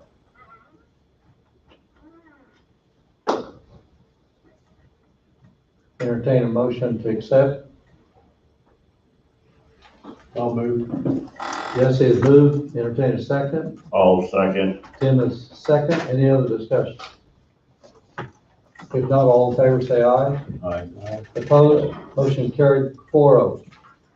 Your next one, Wayne. Thank you. Gadlin Barkus, is a new hire, so he has not previously worked with Coffee County Highway Department, but he does fill the needs, basically through the interview, through the job experience as an equipment operator for us that's going to be in the asphalt crew. And so, that's the request now. Motion 2021-12. Move to review and approve the CP2 for Gatlin Barkus. New hire for heavy equipment operator and asphalt crew, full-time, subject to regular IPP, wage classification of 35A, with a wage of $17.63 effective April the 12th, 2021. This whole new chart's kind of new, but I think 35A is at the beginning of the scale. Yeah, that's the start of it, Bob. Yeah. I'll also move. Okay, Bob has moved. Entertain a second. I'll second. Tim a second. Any discussion? If not, all in favor say aye. Aye. Aye opposed. Motion carried 4-0. Okay, the last motion, James Eisman. What we have for James is currently he's a mechanic, but we also have a survey technician opening. And so he is willing to basically do both for a little time until we can get a mechanic. So he's willing to do that. What's unique on his, though, is where he's at as the mechanic, and I think you'll see it on the CP2. We also make note on the CP2 that he's to be held for 3 years in this current wage. This is what his wage would actually be come April's payroll, that $20.59. But you'll see there's a note in there, Don. That's what I was looking for the note. Let's see. What's this one? Yeah, it's right down. We held for, There's nothing in there about being held. There it is. I'm sorry. Yeah, right. I'm looking at Right there. Okay, clearly, all right, that's it. It's written so small I can't read it. Yeah, I can read that. Why 3 years? Why not just until his salary reaches? Well, but see, his salary already starts out above the A, I know. and he doesn't have experience in the survey technician side of it. And so the whole thing of that chart is to show basically that you have market value or market wage at a certain level. And so he's willing, I visited with him, he's willing to hold at that wage until the other technician, 3 years, catches up. And keep in mind, our other technician has already been in the job for over a year. They have done an excellent job, basically learning that position, because we finished up the landfill cell number 4, and they were a vital part in doing that survey work. So, Yeah, he's going from a 35-1. Yeah. Which is a 2036 pay, current level, to 40E, which is a 2059, an increase of 23 cents. But he's staying there for 3 years until yes, surveys catch up. yes, sir. Till they basically come to par, and then at that point, keep marching along. But he will receive COLA each year. Yes, if you have a COLA, you will receive COLA, just not the step. Okay. Motion 2021-13, move to review and approve CP2 for James Eisman. Transfer from mechanic to a survey technician, full-time, subject to the regular IPP, wage classification of 40E with a wage of $20.59 effective April 5th, 2021. I'll make that motion. Is this big or little James? Little. And there are 2 of them? Little, Okay. This is son. neither one of them are little, but little. Young James. Tim was moved, entertain a second. I'll say. Jesse is second. Any further discussion?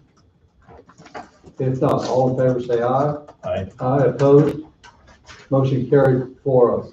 Okay, I have one more motion for you, and so I'll hand it out and let you take a look. What it amounts to is, we need to do repair on blade number, B001. It's a 2010 John Deere 770 GP. The repair work, for the most part, is the transmission. And so, and then also the rear tandems, wheel hubs and seals. The labor onto it, for the most part, is going to be the highway department. Our mechanics are going to be doing that work. So what you're looking at is giving us approval for the parts. Now, of course, in the motion, it does say labor, but, you know, of course, just like anything, there can be a small amount of labor, okay? So I just wanted to cover the bases so we don't have to come back later for $1,000 worth of labor.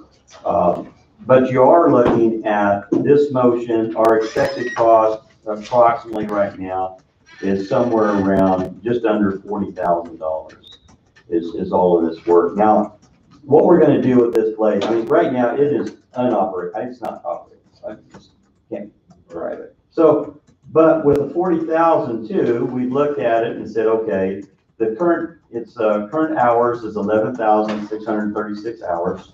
11,636 hours. Current value, by just, you know, looking up on the internet, such as that, for that model and so on, is you're looking somewhere between $70,000 to $90,000.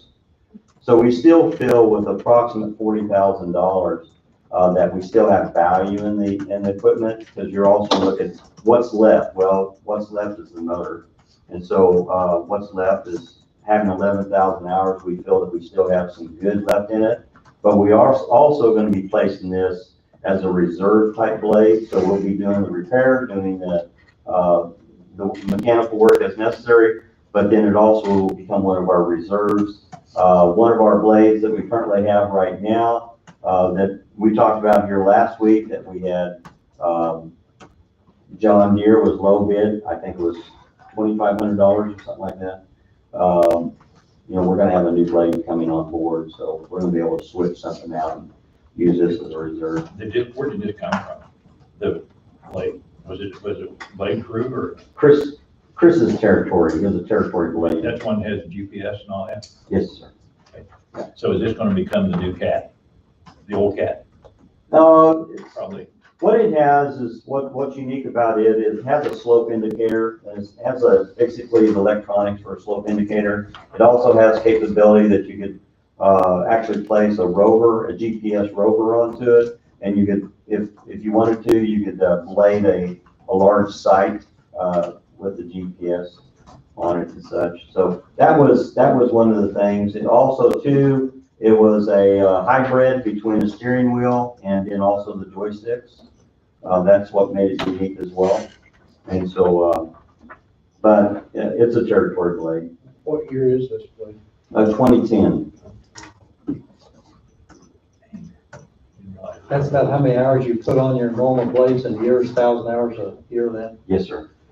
Don't you have a motion coming before us for a new blade, or we're already done that? No, that one's coming. There's a few more questions. Can we trade this one in for? No, this one basically allows me to fix this blade that's unoperational at this point, so we can use it as a spare blade later in our fleet. The motion, Okay on it? everything else is fine. We feel that we still have the engine that's going to perform for several years, especially if we use it as a reserve. So if we use it as a reserve, we feel that we're going to extend the life of it as far as the use within the department. It does not replace that blade that we've already talked about. This is just an existing blade. The other blade that I would have a motion here next week, but there was a couple more questions that Jeff wanted to ask. I knew you had another. Yes. Okay, motion 2021-28. Based on the recommendation of the county engineer, move to approve the request for authorization to waive purchasing policy for formal bids to repair with parts and labor for one John Deere motor grader B-001 for good cause due to a sole source for the requested service and repairs than the manufacturer of John Deere. Funds to be paid from the Public Works equipment line item. Can you add general fund in front of that? I'm sorry, General fund in front of the public works equipment? okay, general fund, Yes. okay. Funds to be paid from the general fund, public works equipment line item.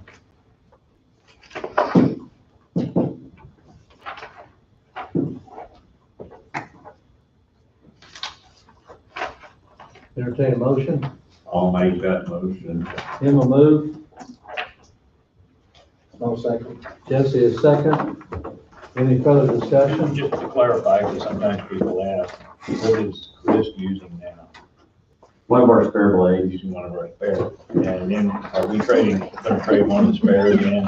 I believe he was the candidate for, I hate to be held to it because I let our staff basically move the blades around. I mean, are we gonna trade one of the old blades in for the new On the blade? next motion, I believe that's where you're gonna try and So go we're with gonna that. be getting rid of one of It those was, spares. it was an option, I Okay. think, Bob. Okay. What- Yes. I thought it was an option we brought up.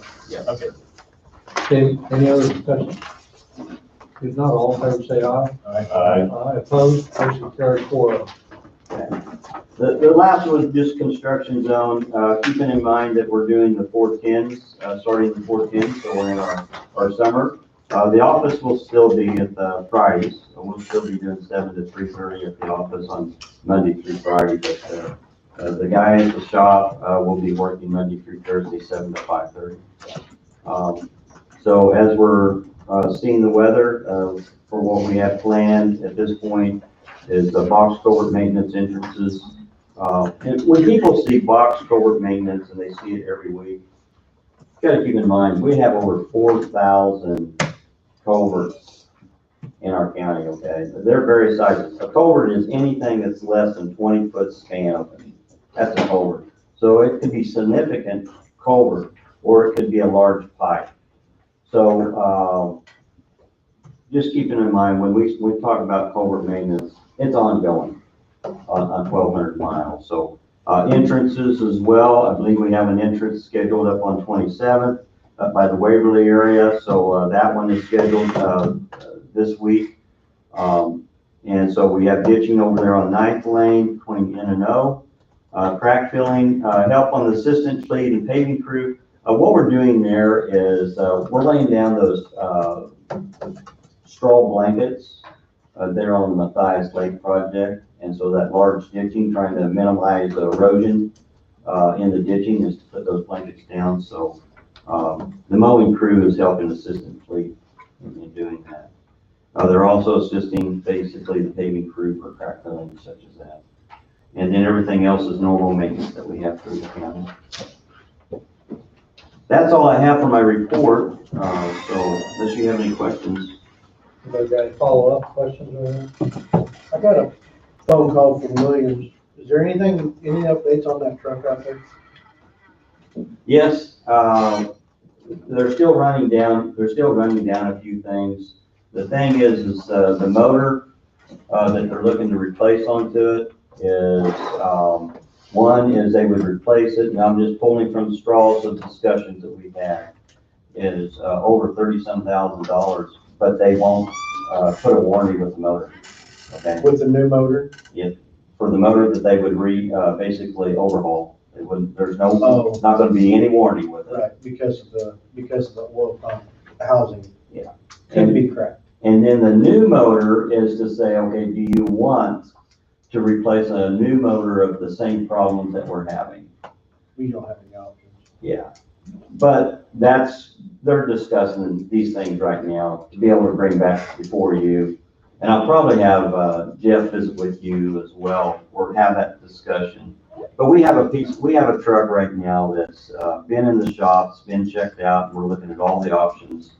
And then we'll come forward and visit about it just a little bit more. But that's the information so far on that one, Jason.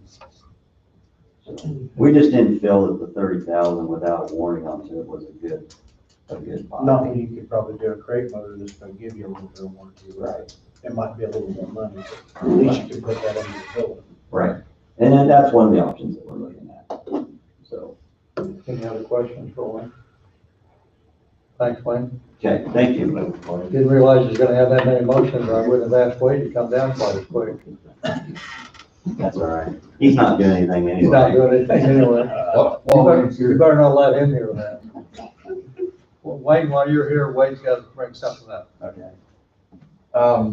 I don't know historically what's happened, but at least since I've been here, the county engineer's been on the agenda each and every week. I don't know, and today's probably not the day to bring this up because Wayne's been up here for quite some time, but we have emergency management come once a month. We have the health department come once a month. I'm just curious if there was a situation where the county engineer could come every other week, if that were something the board would entertain, or whether in some weeks like this, he needs to be here, but other weeks, I don't know if he needs to be here each and every week, and maybe those of you who've been here for long-term have an idea why that's the way it is, but just thought I'd bring it up, not to throw, Wayne's very detailed and covers a lot of ground when he's here, but that way it might help with other agendas later on down the road to expedite things. I think some of that was because he has a lot of motions and some of them need to be taken care of to. And if that's the case, he can get on the agenda if it would be an off week. It's something to help try to maybe expedite and speed things up, but you get to make that decision. I don't know. Wayne would probably enjoy it. Well, I know Wayne and I talked about this a little bit last week, that, you know, there's probably some weeks we can put a couple weeks together as one, you know, especially when you're gone. Jeff's here about 5 minutes most of the time, but he's not bringing the material. And I'm not saying that negatively, but Jeff's not bringing all the material that you bring the following week. So my thought is, if there are weeks in there that, you know, so you can put 2 weeks together, might keep us on a little more schedule a few weeks. So it's maybe something. And my thought, you know, I agree, it wouldn't have to be every week. It's something to be carried over and not create an issue. And if you like, the thing is most of these are done by Thursday. And some of this, if you like, could be placed in your consent agenda. But if you had a chance to take a look at them, if you had questions, then I could definitely show up. Some ideas. Wouldn't have a problem. I'd have nothing wrong with playing it by ear on a week-to-week basis. So Okay, I'm just 1 out of 5, so. is that, It's something to at least try, and if it becomes a problem, you can always go back, but at least. Do the full house back. I'm fine with it. I just, most of the time you always had a motion or two that sometimes they needed to be taken care of. This week would have been one of those weeks. Yes, it would. yeah. But some of that is consent agenda could be, as I may have something about every week. Some of this is just simple stuff. A lot of it's, some of it's just routine too. So, if you don't mind, that'd be fine. Thanks, Wayne. Okay, thank you. So this concludes the agenda that we have before us. Wade, do you have anything for roundtable?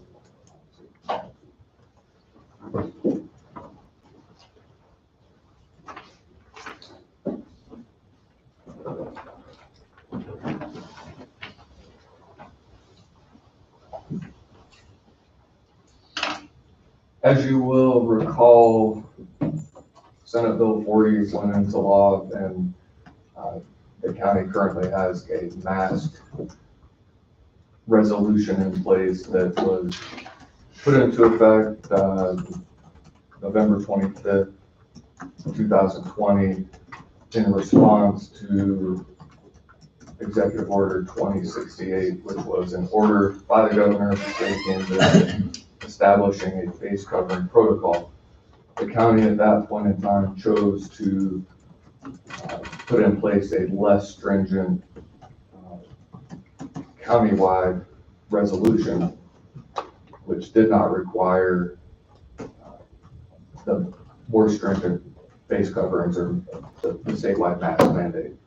And it was put in place as a strong recommendation in reference to a number of the governor's provisions within her executive order in reference to social distancing, infection control measures, wearing a mask or face covering when inside public spaces, in line to enter any indoor public space, obtaining services from the healthcare setting, and then encouraging all local businesses to do the same. And then we set it up under that resolution to review it every 2 weeks, and this happens to be, I don't know if you reviewed it last week. Talked about it a little bit, but I think last we're week waiting. was 2 weeks, wasn't Yeah, it? last week was 2 weeks. We were waiting because the governor was supposed to do something. So that gets us to where our current resolution still remains in force and effect. However, as of March 31st, under Senate Bill 40, and referencing what will later be codified as KSA 48-924B, that is the provision within the law and within Senate Bill 40 that references the emergency declaration under COVID-19 health emergency, and within that, it extended that emergency disaster declaration from an expiration date of March 31st, 2021 to May 28, 2021. However, also within that statutory authority, there's a section that all executive orders issued during the state of disaster emergency related to COVID-19 health emergency were revoked on March 31st, 2021, and were ordered to be null and void at that time. So the county resolution that deals with the current mask recommendation was entirely built around Executive Order 2068. And if it became null and void on March 31st, then that's what we have to figure out what we need to do here. So as everybody may be aware, and if you're not, the governor, as of April 1st, issued a number of new executive orders, one of those being Executive Order 21-14, which is highly summarized a mask policy statewide. Now, why that's important and why it's relevant for our conversation today, under that same legislature or legislative Senate Bill 40 and that same statute, the Legislative Coordinating Council can override the governor's any executive order.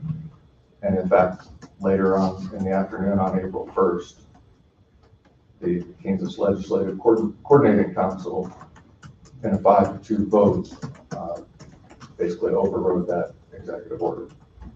So that puts us to where we are today. The executive or the resolution currently in place, and the top part of it is 28. Somebody have that number? 628, isn't it? I'm not sure of that. I had it in the top part of it, got it off.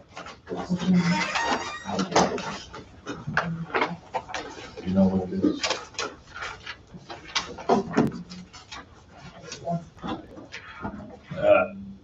Resolution 2020-863. 863.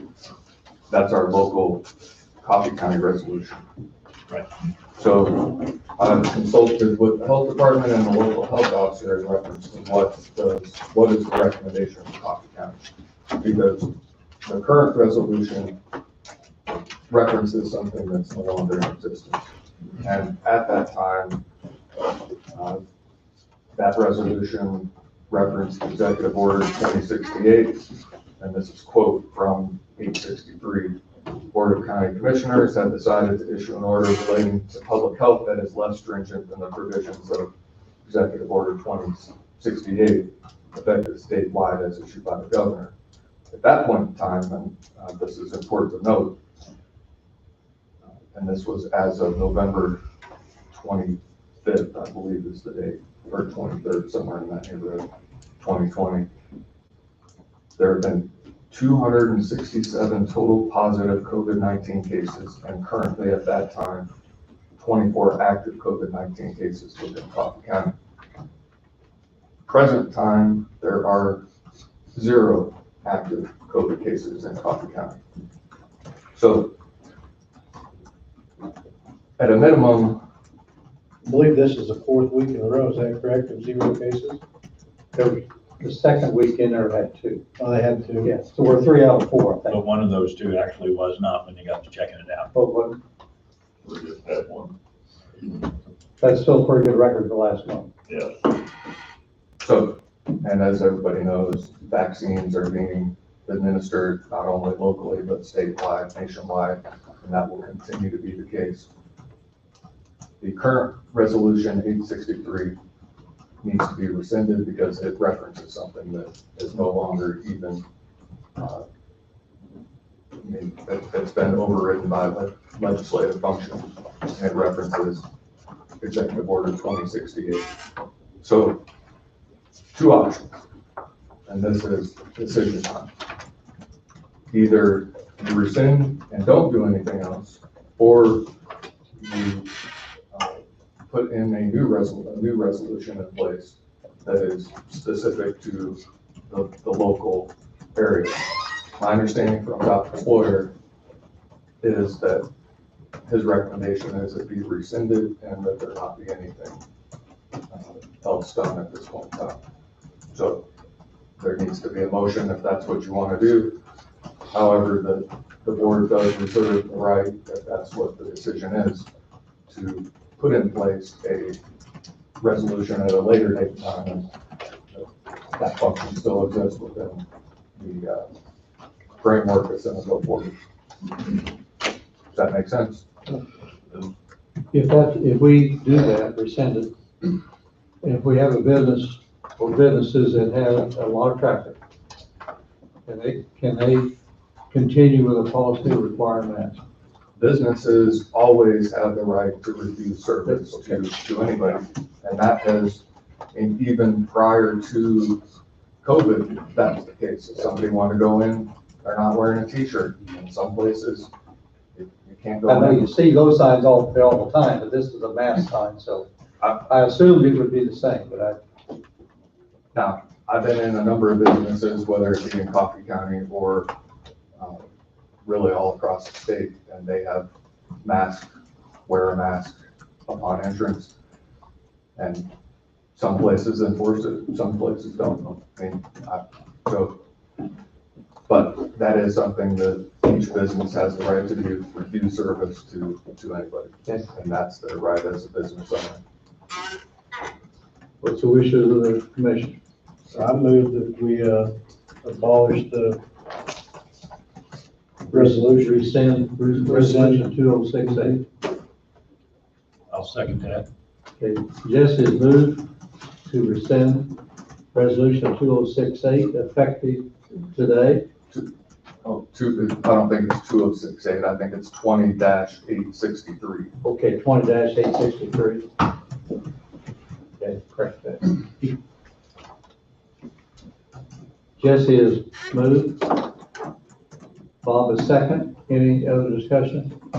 Even with us doing that, I would still like to strongly say that if a business requires a mask, abide by their request. Yeah, that's how I was gonna close it out, that's fine. Okay, any other discussion? If not, all in favor say aye. Opposed? Motion carried 4-0. And just like Commissioner Bob just got to making a comment, you know, there's still, the pandemic is still an issue out here, more so in some areas than it is in others.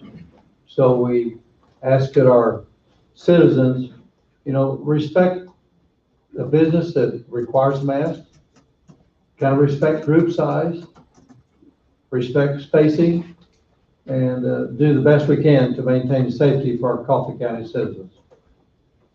And that doesn't mean that someone who wants to wear a mask, whether it be internally or externally, that's their right. They can wear a mask if any office in this building or that's related to the county wants to wear a mask, they can do that. So I just want that to be clear as well. So you'll also see that I have a mask on. It's become probably a second part of my body, and I forget it, but I am still required to wear a mask in the courtroom. And that is by mandate of the Chief Justice of the Kansas Supreme Court. And so I'm used to doing it anyways, and that's just what we do. What that also means is at some point in the very near future, jury trials have been on hold on the criminal side, and I'm putting on my county attorney hat for just a moment. There is a backlog of jury trials all across the state, including Coffee County, including within our judicial district, which is Anderson, Franklin, Coffee, and Osage. And at some point in time, the wheels of justice that have come to a screeching halt because of COVID have to get back on track. A plan is being put in place by our local judges and with the input and feedback from the prosecutors and other attorneys and how to make that happen and do it in a safe way where jurors who would come in would, and some people are gonna feel that everybody needs to be wearing masks, and some people are gonna say no. So that needs to be done with respect to the rights of everybody, and more importantly, to me, is that the defendant get a fair trial, which means that there be an adequate cross-section of that individual's peers from the local community, whether they want to wear a mask, whether they don't, and each person will bring their own individual thoughts, ideas, backgrounds into play. So that's ramping up behind the scenes, and I only mention it in this setting because I think it's important for people to note that that is being taken seriously and addressed behind the scenes, and that if somebody does get within the near future a jury summons, that they know that extra precautions are being put in place to deal with the ongoing issues regarding COVID and how that works. And it's one of the most important functions that any citizen can be a part of in serving as a juror. I know it's not everybody's favorite thing to do, and it's sometimes time consuming and cumbersome, but it's a very important function, and I would encourage anybody who has the honor and privilege to potentially being a juror to take it very seriously. So, switching back to the county councilor, Pat Goldberg, the architect, is going to be here next week. He's going to do a presentation, put on a presentation to the board in reference to where things are as far as my understanding is he'll talk about the existing structure and what it would take to modify and make the current jail and law enforcement facility more user-friendly, meet current standards, and the forecasted cost on that to do so.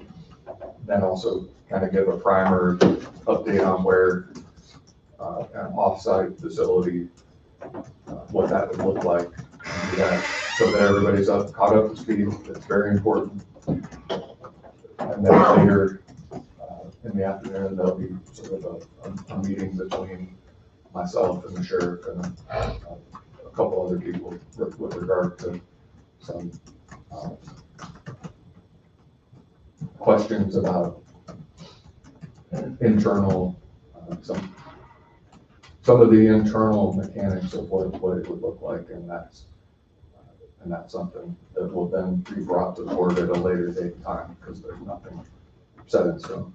So I just wanted you to be aware, it's an important date.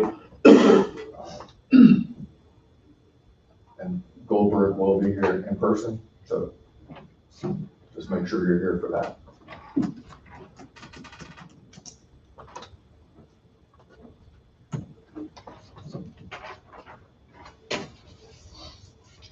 I think those are the main updates I have for today, unless anybody has any additional questions for me.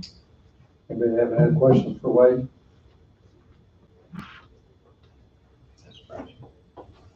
Thanks, Wade. Yep. Appreciate it. You didn't have anything for the new resolution that we was talking about last week? I do, but I'd rather there be a full board for that. Okay. Because we have the blessings of him, of Tom, if anything. That's what he said in our meeting. Yeah, Tom, But if you want to wait till Monday, that's fine too. Tom was fully behind that. Yes. If we want to wait till Monday, that's fine. I think a united front in person is a better option. Okay. So I don't think it hurts the way we. Angie, you have anything for roundtable? The only thing I have is that I did get one bid back on the air purification system.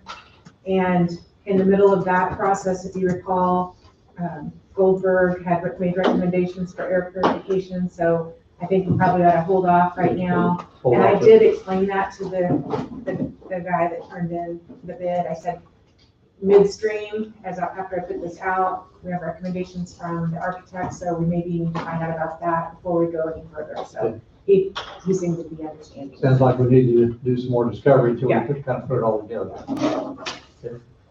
And that's all I have. Tim, anything? I have nothing. Jesse? No, I don't think I'll have anything. Bob, do you have any? Yes, last week was Wellness Committee met. April 28th is National Walk at Lunch Day. And we also happen to have checks and vouchers, so we will be here. Vouchers, that. And what they encourage is you walk 30 minutes and they'll have a light lunch for you. And we'd like to encourage all of our employees in the county, and maybe I think Lindsay going to send out a memo for that. But we would like to encourage you to participate in it. When's that, Bob? April 28th. You'll be here for checks and vouchers, so. Can I do it with cowboy boots on? You might want to bring, you can look at it however you want. That's all I have. And I don't have anything else other than that mask mandate. We've already covered that very well. Donna, do you have anything? It looks like the only thing I have on the calendar is Tim's interviews with the magistrate judge candidates on Tuesday. Tuesday at 8:30.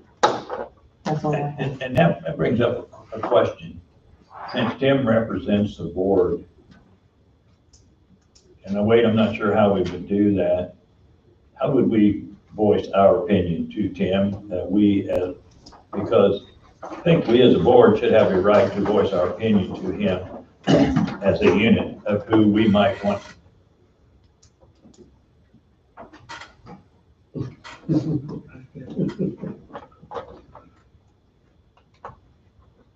I'm not sure. I'm going to voice his opinion personally, but I think as a board, if the judge affects Coffee County, and Tim can do what he wants, but we still I think we should have a right as a board to voice our opinion to it. I do too.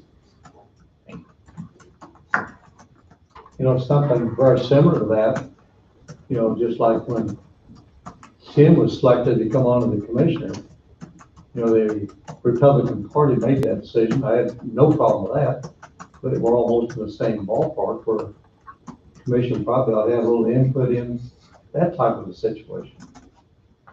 So there's probably those type of situations that will occasionally come up. He is representing us. Yes, that's,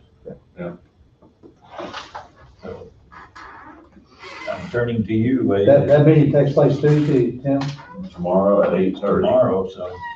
At London.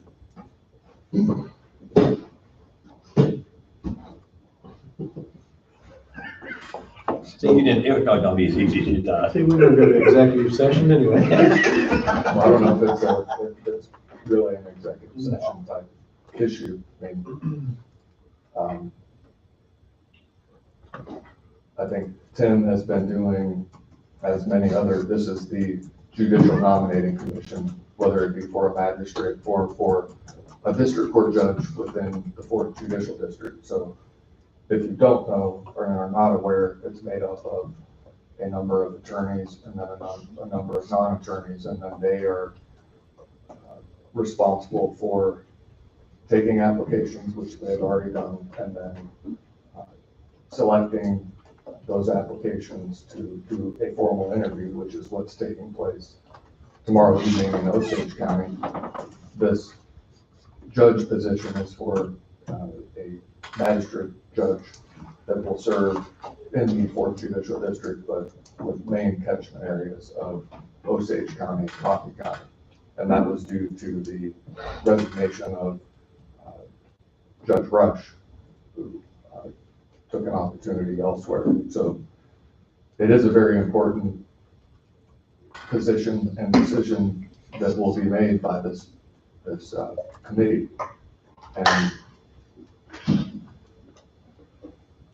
I'm not sure if you even know who the candidates are. I mean, the candidates has been in the paper. There's an attorney, 2 attorneys, one, Tommy Benary, she's in Osage County. You have Joe Falls, who is, I think he's in Franklin County, if I remember right. And then Lori Brashears, who's here within Coffee County. And the interviews will take place. The committee will ask, I'm sure, a number of questions, and I don't know who will lead that. I mean, that if they're open to the public, so anybody from the public can go and attend and watch. And where exactly is it? It's At the community building in Linden, so At your south side. 8:30 in the morning. So the interviews will take place, and my understanding is at the conclusion of the interviews, there'll probably be a discussion, which the committee members will discuss and then make a decision. And that decision gets sent to the governor, and then the governor has, I think, 30 days to either sign off on it or it automatically goes into play. And then that person, depending on what their situation is and how long they need to wind down whatever they're doing, the hope would be to have them back, somebody on the bench as soon as possible. We've been without since February, beginning of February. So now we've still moved along. We've had pro tem judge who's stepped in, which has been very helpful to help keep things move along. But we need a judge so that we can get back to operating at full capacity, especially with jury trials about to go back live, and the cases haven't stopped just because COVID's been here. So,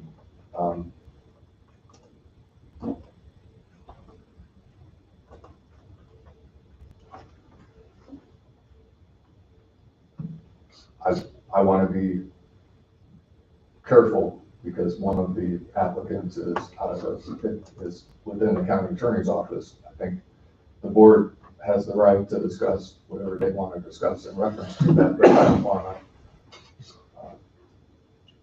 I guess my question would be, Jesse, can we go into executive session and discuss with Tim and give Tim our recommendation? I don't know if we want to put our recommendation out there to the public before they have their.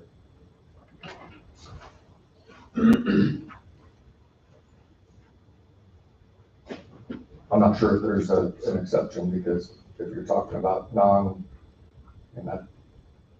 that's not somebody who will be an employee of the county, they'd be an employee of the state, so it's not non-elected personnel. I mean, I'd have to, you threw me for a curveball because I wasn't really thinking. We stumped him. So- I need to think about it. So do we, just tomorrow morning, I guess, it is not not out of line if we all three would speak to him privately then About the same issue? about the same issue. That's what I'm trying. I mean, I understand what you're asking, and I just need to think about it mechanically, because if each of you have contact with Tim, does that implicate the Kansas Open Meetings Act? And I just need to maybe give me a few minutes to. Okay. Can we have a Can break? we take a break? Take a break. Okay, we'll take a 10-minute break. Back at 11:25.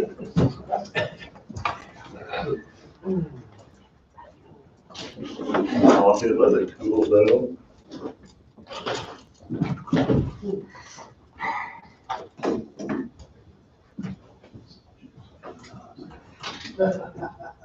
You better write that down. Write that on the wall. First time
during the meeting, I got a call from the auto warranty.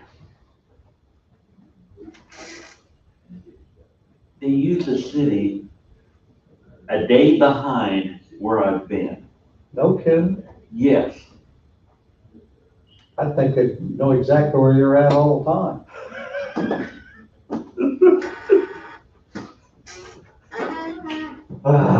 Yeah, Wednesday night, our district deputy's gonna be there. We don't have a lot to talk about, and he probably won't take over 15 minutes, so it shouldn't be a very long I'll meeting. come down. When's Clayton moving down to wherever? Has he got a target date he's working on? We're looking at, if everything goes all right, should be down there by August. Oh, that far out? Yeah, yeah. Because we've got to get the house in there and stuff.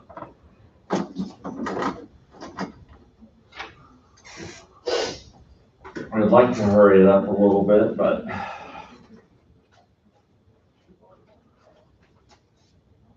We got track meets now track meets about 3 times a week right now. you're gonna be High busy school, until noon. high school and young kids, middle school. Can everybody go now to them that wants to, or have they? I think so, but I'm not gonna, over at Madison, there wasn't any restrictions at Madison for the real young kids that I think Burlington put together. Burlington, Waverly, Madison, and I don't know, some other cities there. But I know we go to Linden Thursday's the first high school meeting. And after that, there's 2 meets every week. You're gonna get moved to. Jesse, how was your turnout at Cleveland for the economic deal. yeah. You know, I got there, I think it was from 4 to 6, and I got there about 10 after 5, and it seemed like a steady flow. Yeah. Of people coming through. Good. It was, I guess it went all right. I was hoping Bobby was gonna have something, you know, kind of give an idea of how the meeting went. But I know he was there early and then he had to leave, something come up.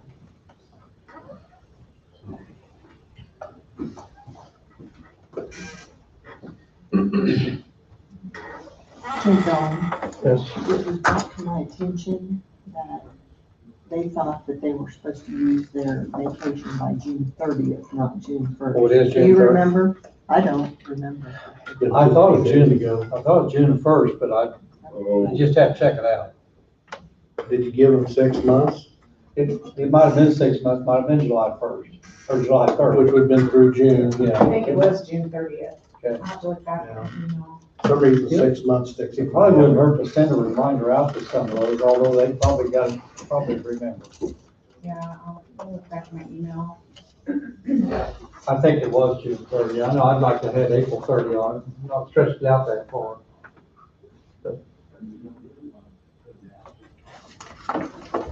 I think we gave them 6 months. I think, You did. which I don't think I That's was, what we're, I don't think I was in the seat, but I think I remember the discussion. I bet it was 6 months to June 30. You take a few of those employees though, then they got another year, they have to move by 12/31, they're taking off 4 to 6 weeks this year, maybe. Yep. And a lot of that was in, the road and bridge department, from what I understand.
Oh, no, and I was just informed that there are 2 employees that didn't get a step increase because they didn't pass their evaluation. There is two. In that same department. Yes, I still come back, and I don't know who they are, the I department, can forward the email to you. I'm sorry. I'll forward the email to you. To me, part of that still falls back on the supervisor.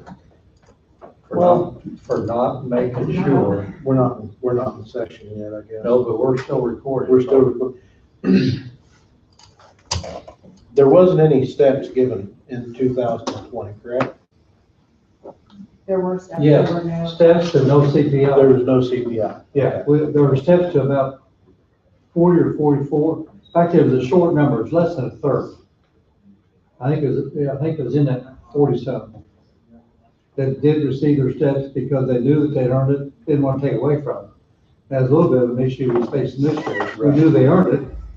Can you justify taking away from them when last year we didn't? And that's why I explained that you moved up to the closest number, not falling backwards, to the closest letter. And then you got another step, which some of them are going, well, you know, I should have gotten one last year. I should have gotten one 2 years ago, you know, but I can't do nothing about that.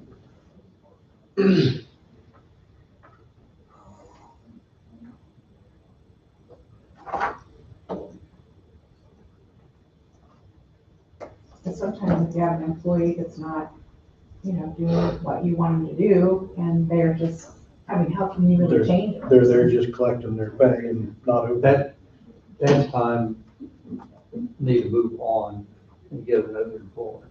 Yeah, instead of, yeah. If they're not, To me, the supervisor's got a huge responsibility in making sure they're carrying out the responsibilities. And if that employee's to the point to where they can't perform their responsibilities, time to move on. then it might be a time for the supervisor too. I'm sorry? Might be time for the supervisor too. Some of the places we don't want to go to. Well, if you're gonna dig a ditch. It also could be an attention getter too, depending who it Is is. either one of these two the same that got held back 2 years ago? I don't know if they were held back, I have to go Because back. 2 years ago, they'd been in the same situation. Had been when they'd earned it. Yeah, I'd have to go back and see what they put in the book.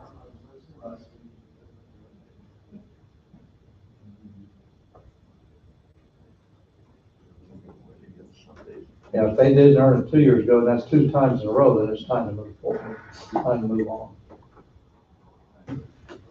But you're getting into a fine area of employment, so.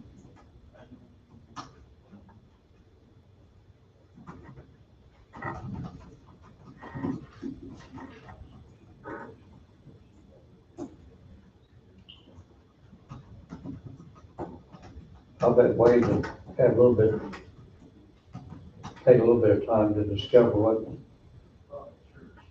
That's good. if the commission as a whole, I'm not gonna talk to you. If we knew that there's more than more than one want to talk to you, it might be a deal. But if there's only one gonna talk to you, it wouldn't be an issue.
Donna, have you had a response from Hampton Township Committee? Will they be here next week?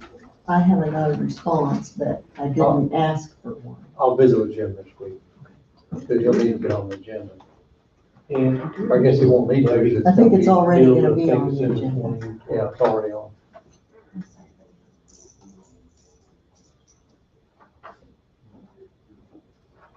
I'll see about getting it.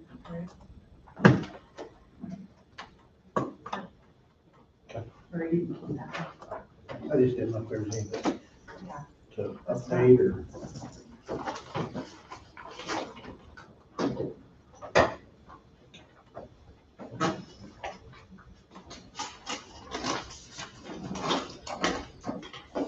I just want to. Measure that rub everybody. Yeah. It's probably gonna go in the trash, because this is gonna make me mad here in a little bit. Here, I'll just take that one.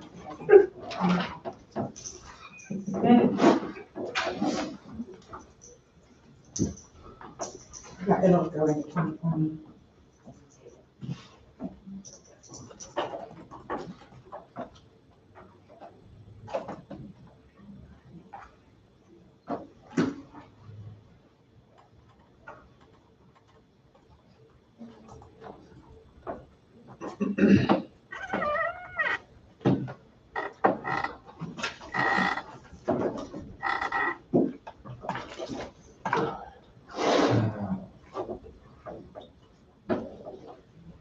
Who enforces the properties, the vehicles sitting around, the trash sitting around, who enforces that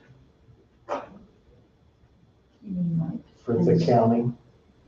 Does that fall under sanitation? Who does that fall under? Yeah. I mean, the only thing that would fall under, Yes, can take who's taking care of it, or is it the insurance? Because Trust Point would have the insurance. No, it'd be who, properties that aren't up to standard. yeah, and you can check with sanitation, but, we don't really have any. Well, we have rules in place, there's what, 8 untitled vehicles or something like that. Who enforces that? Enforcement. I don't know, Jason. Up there where you had the fence review, Right. see, that's under state right now. They're waiting for a review from the state on that. Oh, okay. I talked to Heidi on that here about 3 or 4 weeks ago, because that was brought before the planning board several months ago. And that's in the state's hands to make a ruling on that one, is what Heidi told me. So, there may not be an answer that ever every one may have a different answer on that.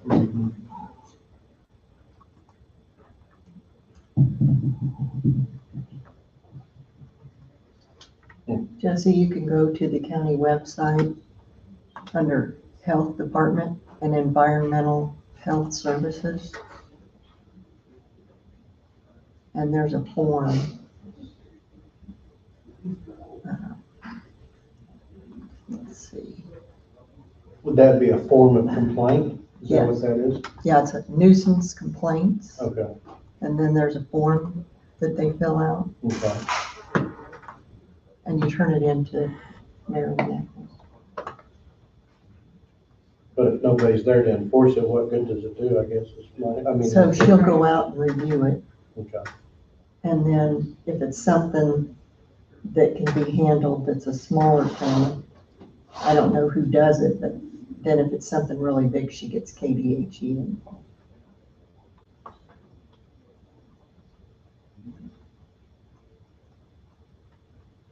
These applicants for this judgeship deal, have you received, you probably received all the applications. haven't you? Correct. Yes, I And have. have fully read them out. Yes. We've had them, I'm gonna say probably a month. And there is just 2 candidates, Three. 3.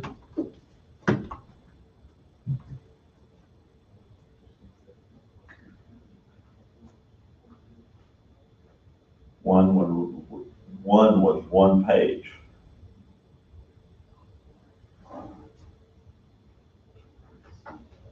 Of course, there can be more important information in 1 page than there can be in 3, mhm. or could. Good.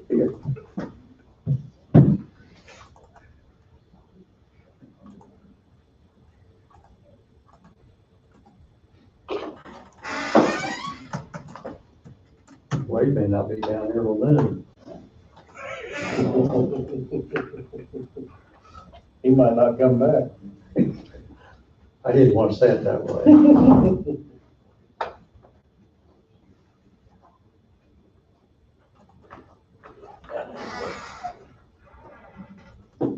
That was Clayton.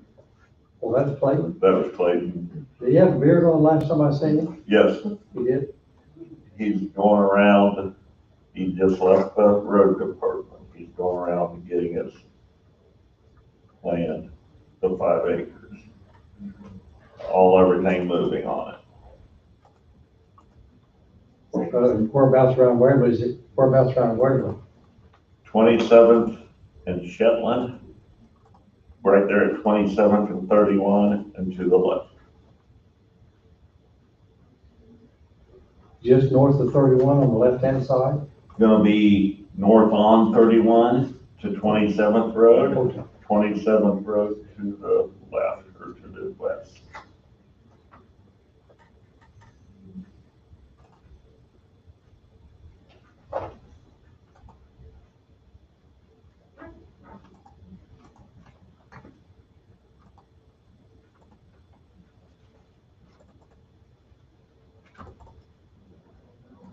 That's my oldest son.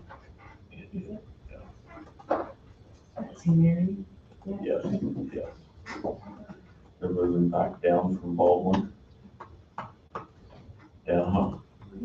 Now, what's he doing? He works for the.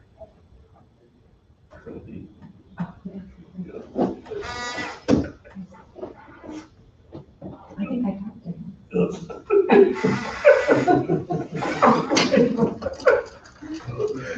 That's my oldest son.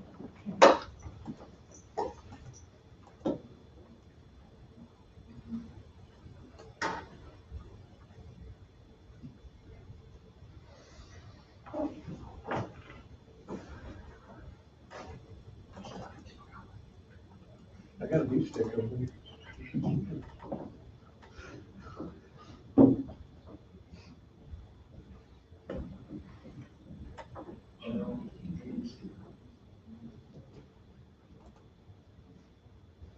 I get picked up, I mean, there's some information on it. You'll be in trouble. Mhm.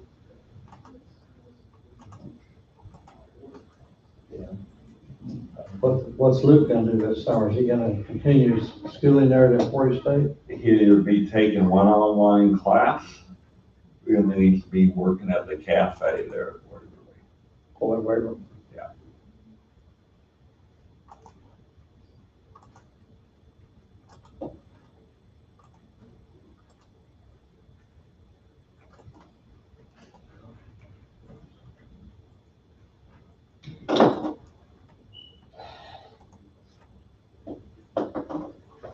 you started hauling salt, Jesse, into the county?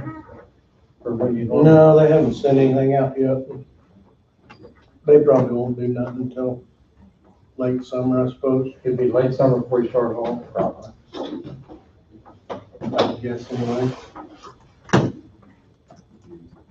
I think we still got like 10,000 ton on the books left to move for right now anyway. You got a hunch? We do it both of them.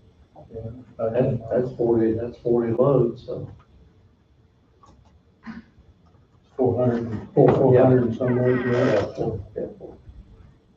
You haul for other counties, too? We do some for Osage County, Osage. A lot of them, Franklin County, they co-op with Douglas. They kind of put all theirs together, bigger amounts. What's Line County do? I don't know if we hauled any up there this year. Normally we do. You doing a fuel surcharge yet? No, not yet. We got quite a few. Yeah. Our salt, some of it's on, a chart, some of it's not. Us personally, we don't have one right now. Everything's going up quick. I know I'd hate to be building a house right now. OSB 7/16, OSB 44.95 a sheet. For Jim half inch OSB, 760 out, 716. yep, It's how much a sheet? 44.95. And what was it, 4 or 5 years ago, it was less than $10. Yep. Well, May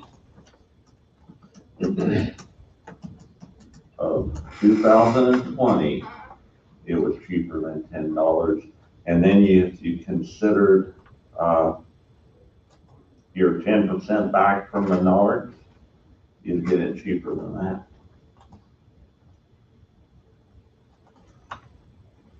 Yeah, 70 cents, Yeah. so be almost $7. You know, that's almost a manipulation of the opportunity. Well, and you look at all them places, they've got pallets and pallets and pallets and pallets of that stuff. I don't think it's a supply and demand situation, I don't know. And yet the housing industry is booming. Yeah. I got one more thing for round table before we bust out, I forgot. But Bob's here, we covered.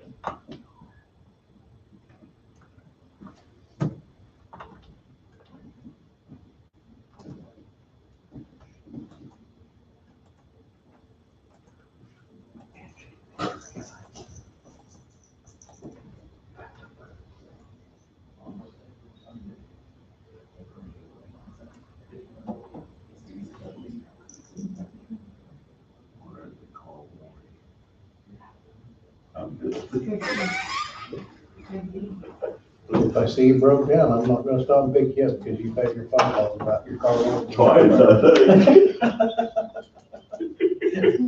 You've been notified. I've been notified.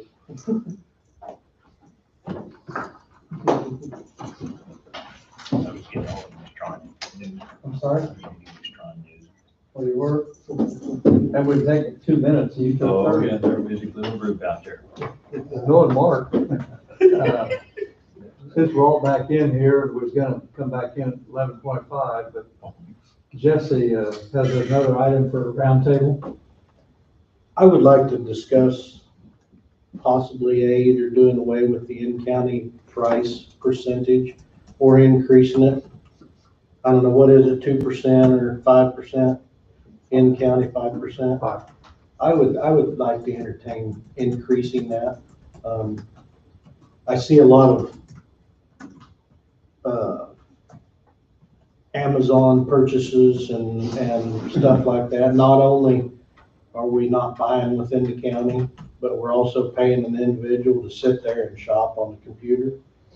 You know, if we can go to these stores and see what we're ordering online and go to a store and see if they can supply that to the county, within the county. Yeah, it might cost a little more, but at least we're using the county businesses. You know, our tire sales, we've got, what, 2 of them, 1 or 2 in Burlington? Yeah, Lewis and down south here, Bar, and then you got Selly's in Lebo, and then you got Huntsman's over at Waverly, you know, for like county vehicles and stuff like that. Yeah, Co-op, yeah, Yeah. yeah. So I know there's, you know, several, but, you know, I don't know that the sales are going on the tires outside of the county, but, you know, I think it'd be justifiable to either raise it or abolish it, as long as it's going inside the county, you know. I mean, I think we gotta still kind of look at expenses, you know, to an extent, you know, but 5%, I don't believe is enough, you know. I think it ought to be 10, 15, maybe even 20, you know. I don't know where that magic number be, Judge. Well, I don't either, I mean, The only thing that I have noticed, I personally would like to do away with it, and we can still buy local, and still push buy locally. I'd like to do away with it, because what I have noticed through the years, seems like there's certain places, they know they can jack their price up 4.9% over what it is, and they're still gonna get it because it's 5% more. So I just think, I feel like that has happened a few times. I've heard that mentioned before, but you don't seem like last couple of years, haven't seen much of it, if any of it. But, and they wouldn't have to go to the store, they could make telephone calls, because they're probably calling Amazon anyway. well, they just do it online. Do it online. Do it online, sit there and shop for whatever they need. For the local business, they may not be able to do quite as much online, they take a telephone call, but then.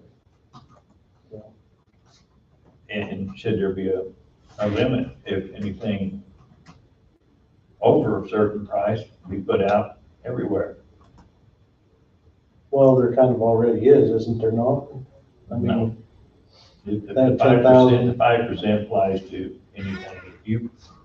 If you were selling your truck selling trucks, it would apply to you, because you're in county. Or road graders, anything like that. I just think it might be help, and it might bring in new business as far as sales go too. You know, because it's darn hard to compete against Amazon, you know what I mean? Yeah. I mean, it really is, and the more people do it, the less opportunity you're gonna have for somebody wanting to start a new business in the county. Pretty easy for me, because I don't use them. Well, but it's being used a lot. Yes, it is. We don't use any of it. But it's just food for thought. I mean, Yeah. we're trying to, you know, we've got to invest in our county to continue the growth and the tax revenue that comes in on sales, you know. You know, yeah, you got Dollar General up, you know, Dollar General, they generate quite a little bit, but 99.9% of that goes, It's leaving. it's leaving, you know, and so. But they are hiring people. Got jobs. They're hiring folks, that's good It's a too. little plus. So I don't know, it's just a thought, you know, that I wanted to bring up. Something to think about. You know, either get rid of it or raise it or something, you know. Even though you're spending 10 or 15, 20% more, it's staying in the county, you know, and I think it's, You're helping a county business. yes. And if you're gonna get people to move in here, you've got to do something like that to get them to stay in here, you know. I mean, your profit margins are so small anyway. I don't know how many dollars we spend in Amazon every month. There's months it's a lot of dollars and Oh, they could query, the clerk's office could query that up in probably, Yeah. a couple button pushes. it wouldn't take long. It wouldn't take long. Wade, what have you discovered for us? It's an interesting, question, so I don't know if there's a firm answer, but here's my recommendation. Tim is not the only one on the committee. There's a number of people on the committee. I wouldn't be comfortable with each of you making a meeting with him and saying anything. I would encourage you to contact somebody on the committee if you have a recommendation, because the optics probably don't look good, even though I understand why.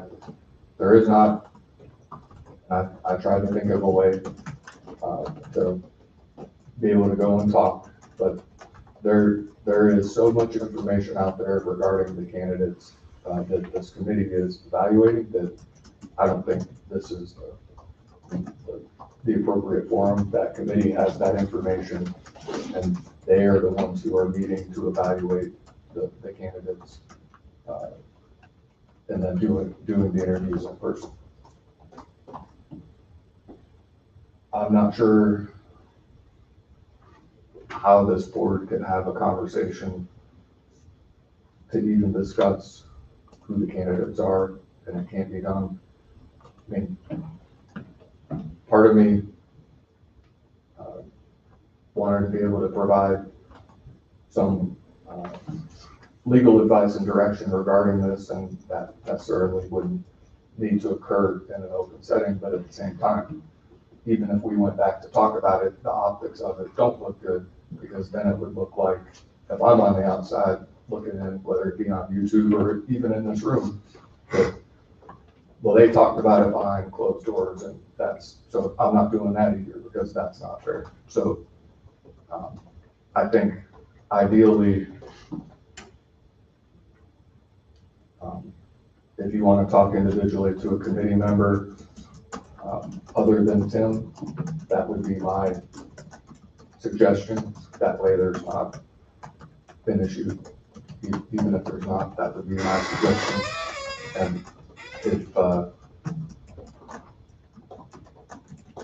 you're wanting to, I don't know, from there, that's kind of the best direction I have. I don't know if there's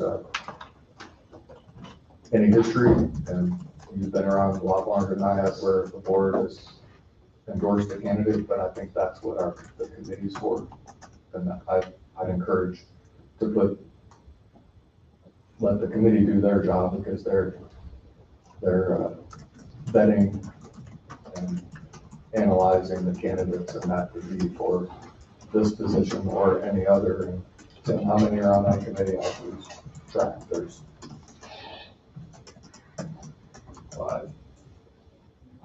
5 total. Yes. I think there's more than 5, because there's a number of attorneys, and then there's a number of non-attorneys, and I think the number is split down the middle. So can we get a list of those? Yeah. Would you get a have list of the list committee available? members? That can be, if that's public record, that's out there, and you can contact the committee members. And Donnie, can you pull that up? Yeah.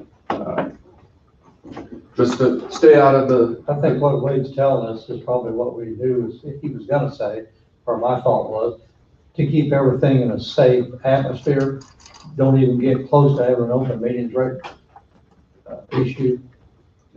that would be my, the optics of it would not look good, so, I think. And to keep Tim out of, let him use his independent knowledge and judgment, then that way each of you could contact somebody who's on the committee, multiple people on the committee. I think that's fair, and if you have something you want to pass on to them, I think that's, and it's an open hearing. So, the public has the right to see what happens, and they can be there whether they choose to or not, just like the meeting we have here. So, Within an open meeting, can a commissioner go and have the opportunity to speak, or is it just an open meeting to listen? I'm not sure what the format is. I won't be there. I have court, so I would be interested in observing myself, but I'm Right, and understand it's an open meeting, so anybody can come in. I did not ask them the questions, If they speak or just be a listener? yes. But it'll be at 8:30 at the Linden Community Center, 8:30 a.m. Do you want me to- AM. do you want me to read off the names? If that would, do you want to hear who Can you the, just email me the names, Okay. please? so, If you read them, I'll forget them. So you threw me for a curveball, but I think that's the right way to go, and To me, it's absolutely the safe way for us to go. Yes. Absolutely safe. that way there's no allegation or complaint that there's been some sort of meeting behind the scenes where commissioners spoke with each other, and, you know, I just think that's the right way to go. Okay. Thanks for doing your discovery, Wade. Thank you. Thank you. Took a little longer than what I thought it might, but that's the only way to do it, and do it right. So. Anything else for roundtable? Andrew, we appreciate you sitting in. Oh, Being a thank part you of for it. letting me, I appreciate it. We got stretched out a little more than what we kind of thought it might have been at one time, but that's part of it. So. Adjourned today's meeting, 11:58.